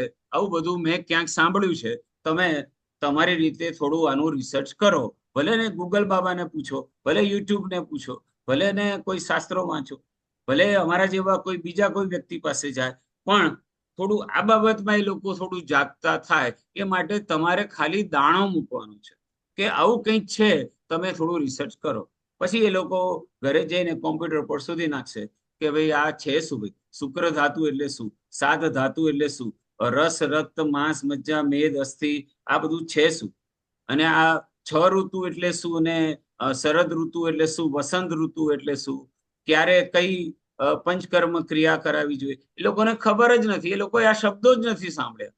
પણ આપણે મોટા લોકોની ફરજ છે કે જ્યાં જ્યાં આપણે જઈએ, કિટી પાર્ટીમાં કે ગેટ ટુગેધર હોય કે ત્યાં આપણે આ વાત જાણી જોઈને કાઢવી જોઈએ અને આ વસ્તુનું ડિસ્પર્સ કરવું જોઈએ, આ વસ્તુનો ફેલાવો કરવો જોઈએ. એક અવેરનેસ સમાજમાં આની બહુ જરૂરી છે. એ માટે સિનિયર સિટીઝનને આ વિષય બહુ જ જરૂરી છે. પોતાના માટે એટલે પોતાની હેલ્થ માટે પણ આયુર્વેદને મહત્વ આપો અને બીજું બીજા તમારા આજુબાજુ કનેક્ટેડ યંગ લોકો જે હવે લગ્ન કરવા જઈ રહ્યા છે અથવા હમણાં લગ્ન કર્યા છે એને વાતચીતમાં એક દાણો એના ભોજનમાં મૂકી દો કે ભાઈ આવું કંઈક છે, તું રિસર્ચ કર ભાઈ. ભલે આજે નથી રિસર્ચ કરતો તો 2 મહિના પછી, 6 મહિના પછી, પણ તમે જે એના ભોજનમાં મૂકી દીધું છે એ ક્યારેક ઉગશે અને ધીરે ધીરે સારા બાળકો ભેગા થશે તો ક્રાઇમ ઓછો થશે. કારણ કે ઘણા બધા ઉપર વિશ્વાસ રાખી જોયો, પોલિટિશિયન ઉપર વિશ્વાસ રાખ્યો, પછી પોલીસો ઉપર વિશ્વાસ રાખ્યો, ન્યાયતંત્ર ઉપર વિશ્વાસ રાખ્યો, ઇવન સાધુ ઉપર વિશ્વાસ રાખ્યો, પરંતુ ક્રાઇમ રેટ તો વધતો જ જાય છે. આ બધી વસ્તુ એક બાજુ કહે છે ધર્મ વધતો જાય છે પણ ક્રાઇમ રેટ પણ વધતો જાય છે. તો આપણે ક્રાઇમ રેટ અટકાવવા માટે અથવા સમસ્યાઓ ઓછી કરવા માટે, ભ્રષ્ટાચાર ઓછો કરવા માટે સારા બાળકો સેલ્ફ ડિસિપ્લિનમાં રહેશે તો અમુક વસ્તુ થશે જ નહીં અને એ લોકો કોઈ લો વિરુદ્ધ કે કાયદા વિરુદ્ધ કામ નહીં કરે તો ઓટોમેટિક સારું સમાજ 2-5 વર્ષ પછી હું તો નહીં હોઉં પણ આવો બધું જે મૂકેલું હોય એ અવેરનેસથી સારા બાળકો સમાજને મળે, એ બાળક પછી એનું બાળક, એ બાળક પછી એનું બાળક, એમ કરતા કરતા સારા બાળકો સમાજને મળે. આંગળી ચીંધ્યાનું પુણ્ય છે. આવી અવેરનેસની બહુ જરૂર છે. એટલે સિનિયર સિટીઝન પોતાના માટે પણ આયુર્વેદને થોડું ઇમ્પોર્ટન્સ આપે અને જ્યાં પણ શક્ય હોય, જ્યાં પણ ગેટ ટુગેધર થાય ત્યાં એટલીસ્ટ અમારા જેવા લોકોને ઇન્વાઇટ કરો. અમે ત્યાં લેક્ચર આપીએ ઓનલાઈન અથવા ઓફલાઈન અને જુદા જુદા ટોપિક અમે શીખવાડીએ જુદા જુદા સમયે. તો આ વિષય ખરેખર ગંભીર અને સારો વિષય છે. શાસ્ત્રોમાં હજારો વર્ષ પહેલા લખેલું છે. અમે લોકો એ પુસ્તકો લઈને આવીશું ત્યાં. દાખલા તરીકે હિરિવિજયજી મહારાજ સાહેબનું શ્રાવક શ્રાવિકાનો ગૃહસ્થ ધર્મ. તો શ્રાવક શ્રાવિકાઓએ ગૃહસ્થ ધર્મ કઈ રીતે પાળવો? એ લોકોએ કઈ બ્રહ્મચર્ય પાળવાનું નથી, પણ ક્યારે ફિઝિકલ રિલેશન રાખવાનું, એનો પર્પસ શું છે? હવે એ સાધુ ભગવંતે એનામાં લખેલું છે. તો આ વસ્તુનું અવેરનેસ લાવવી બહુ જરૂરી છે અને જેને ઓલરેડી દીક્ષા લીધેલી છે એ લોકોને તો અમુક બંધન છે. સુધર્મા સ્વામીની પાઠ એ અમુક પરમિશન આપે છે, અમુક વસ્તુની પરમિશન નથી આપતું. એટલે અમુક વસ્તુ એ લોકો બોલી શકે છે, અમુક વસ્તુ નથી બોલી શકતા. એટલે અમારા જેવા વ્યક્તિઓ આ વિષયને થોડો ડિટેલમાં પણ લઈ શકે છે. કારણ કે જે દિવસે ફિઝિકલ રિલેશન રાખવાનું છે એ દિવસે રૂમ કેવી રીતે સજાવવાનો, ચાદરનો કલર કેવો હોવો જોઈએ, એટલે બેડશીટનો કલર કેવો હોવો જોઈએ, પડદાનો કલર કેવો હોવો જોઈએ, કયા મંત્રો બોલવો જોઈએ, શું ખાવું જોઈએ, સાંજે કેમ લાઈટ ખાવું જોઈએ, કઈ રીતે સ્નાન કરવું જોઈએ, કઈ રીતે હસબન્ડ વાઈફે એકબીજાને ટચ કરવું જોઈએ. આ બધી વસ્તુ સાધુ ભગવાન ના કહી શકે, લખેલું હોવા છતાં એ અમારા જેવા વ્યક્તિ કહી શકે. તો અમે યંગ કપલને સમજાવીએ કે આ રીતે એકબીજાને ટચ કરો. ઇવન જે ઓર્નામેન્ટ્સ પહેરવાના છે, નાભીની ઉપર સોનાના ઘરેણા પહેરવાના છે, નાભીની નીચે ચાંદીના ઘરેણા પહેરવાના છે, તો કેવા ઓર્નામેન્ટ્સ પહેરવા અને એ ઓર્નામેન્ટ્સ કઈ રીતે હસબન્ડે ઉતારવા એનું પણ સાયન્સ છે. કે શા માટે આવી બંગડી પહેરવાની, આ પિટ્યુટરી ગ્લેન્ડ એટલે શું, શા માટે અંગૂઠાની બાજુની, પગના અંગૂઠાની બાજુની જે પહેલી આંગળી છે ત્યાં ચાંદીની આવી વેડ પહેરવાની, એની પાછળનું ઝાંઝર કેમ આટલા વજનના હોવા જોઈએ, એની પાછળનું સાયન્સ ઓલરેડી શાસ્ત્રોમાં લખેલું છે. અમે પાના નંબર સહિત એ લોકોને બતાવી તો એ લોકોના મગજમાં ઉતરે કે ઝાંઝર પહેરવાથી કેવી રીતે સારું બાળક આવે, બંગડી પહેરવાથી કેવી રીતે સારું. તમે પેલું ચાંદની પિક્ચર જોયું હોય શ્રીદેવીનું, તેમાં બોલે છે મેરે હાથો મેં 9 ચૂડિયા હૈ, એની આગળ પાછળનો ડાયલોગ તમે સાંભળો તો તમને ખ્યાલ આવશે કે હવે હું મેરેજ કરવા જઈ રહી છું, મેરેજ કર્યા પછી જે નવું બંગડી પહેરીશ એના અવાજથી શું ફરક પડશે અને એના નવું બંગડી પહેરવાથી મારામાં શુક્રધાતુ કેવી રીતે મજબૂત બનશે અને હું કઈ રીતે સારું બાળકને જન્મ આપી શકીશ, એનો આખો ડાયલોગ છે. ચલો આ તો પિક્ચરમાં છે, એક સ્ટોરી છે, પણ આ બધું શાસ્ત્રોમાં પણ છે કે નવું બંગડી કેવી રીતે પહેરવાની. આજકાલ કોઈ પહેરવાનું નથી નવું બંગડી, અમને ખબર છે. લોકો ઓર્નામેન્ટ્સ જ નથી પહેરતા, બંગડી જ નથી પહેરતા, અછોડો નથી પહેરતા, ઝાંઝર નથી પહેરતા. એટલે આજ બધા લોકોને એવું જ લાગે છે કે પ્રેક્ટિકલ જ નથી આ બધી વસ્તુ અને આજના જમાનામાં આ વસ્તુ શક્ય જ નથી. મારું બાળક આવું કરશે જ નહીં. અહીંયા આપણે મિસ્ટેક કરીએ છીએ, આપણે એને લોજિક સમજાવ્યું. જેને હું લોજિક સમજાવું છું એવા ડોક્ટરો, વકીલો, ચાર્ટર્ડ એકાઉન્ટન્ટો અને એન્જિનિયરો પણ આ વસ્તુ માને છે અને ધીરે ધીરે આ વસ્તુ અપનાવે છે, પોઝિટિવ બને છે અને હવે ધીરે ધીરે અવેરનેસ આવી રહી છે અને સારા બાળકોને એ લોકો જન્મ આપે છે.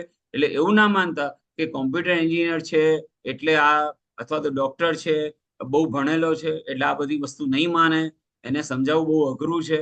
આપણે લોજિક અથવા તો સાયન્ટિફિક અથવા તો અમુક વસ્તુનું પ્રૂફ આપવામાં થોડા કાચા પડીએ છીએ.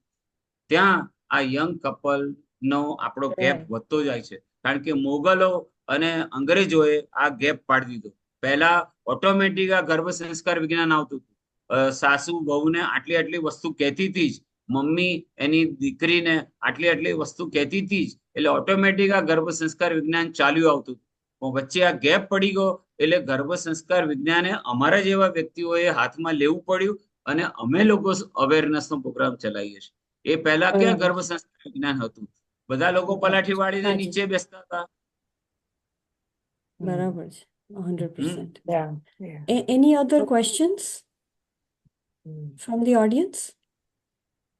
No, I think that's about it now. We need to, Okay. it's almost past 9:30. Right.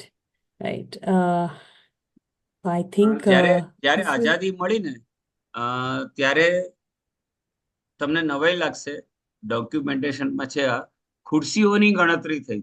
તમને નવાઈ લાગશે કે આખા ભારતમાં ખુરશીઓ કેટલી એની પણ ગણતરી થયેલી. એટલે ખાસ કરીને સરકારી ઓફિસોમાં ખુરશીઓની ગણતરી થઈ હતી. તો એમાં લખેલો છે આંકડો કે આટલી ખુરશીઓ આખા ભારતમાં છે. તો બહુ ઓછી ખુરશીઓ આખા ભારતમાં હતી. લોકો સોનું ખરીદવા જાય તો પણ નીચે બેસતા પલાઠી વાળીને, કપડાં ખરીદવા જાય તો પલાઠી વાળીને નીચે બેસતા, ભણવા જાય તો સ્કૂલોમાં પણ પલાઠી વાળીને આસન ઉપર નીચે બેસતા. એના લીધે તકલીફ ઓછી થતી. બધા લોકો મંદિરમાં તાળી પાડતા. સવારે શાર્પ 7 વાગે આરતી થતી, સાંજે શાર્પ 7 વાગે આરતી થતી. બધા લોકો આરતીને મંગળ દીવો કરતા, 5 સ્તવનો ગાતા, એને તાળી પાડતા. એટલે ઓટોમેટિક ખુલ્લા પગે ચાલતા, એટલે એક્યુપ્રેશર પોઈન્ટ થતા, પલાઠી વાળીને નીચે બેસતા. વજ્રાસન અને મલાસન ઓટોમેટિક થઈ જતું હતું. દંત મંજન હતું, બાવળના દાંતણો હતા. એટલે 6 બાળકો તો કેટલા બધા લોકોના ઘરે હતા. ફર્ટિલિટીનો ક્યાં પ્રોબ્લેમ જ આવતો. બરાબર છે. ના, આપણું લાઈફસ્ટાઈલ ઘણું ચેન્જ થઈ ગયું છે, વાત સાચી છે તમારી. And I think this was very helpful. Rajeshji, thank you so much. તમે ઘણી જ બધી માહિતી આપી અને hopefully everybody in the audience જે અટેન્ડ કરતા હતા એ બધાને પણ કંઈક વેલ્યુએબલ જાણવા મળ્યું હશે. So thank you very much. Thank you મમતાજી, very much. you're muted. તમે મ્યુટ છો મમતાજી.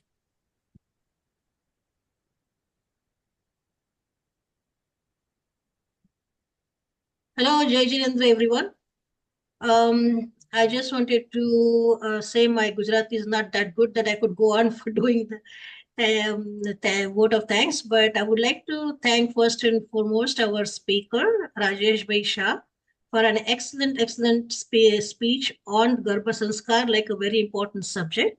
And thank you very much for that. We appreciate very much on behalf of Jaina Women's Committee. We appreciate you giving your time to us and to everyone.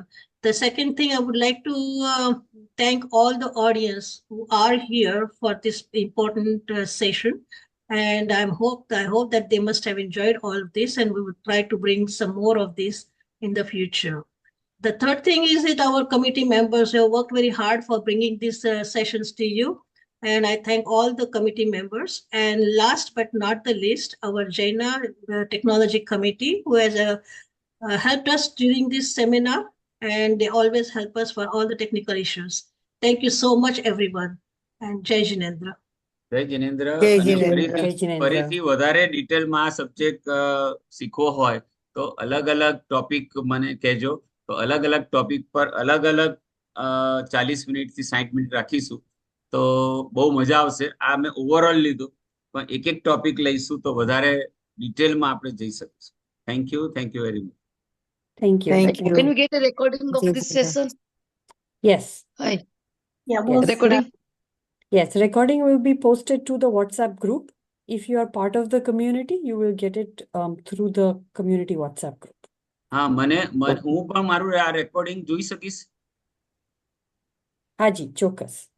તો એની link પણ મને મોકલજો. Thank you. ચોક્કસ. તમને પણ મોકલાવવામાં આવશે. હાજી, thank you. હાજી, ચોક્કસ. Okay. Jai Jinendra. જય Jinendra. Bye Jai now, Jinendra. everybody. Bye now. Good to Jai see you. Jindran, thank you. Jai Jinendra. Good to see everybody.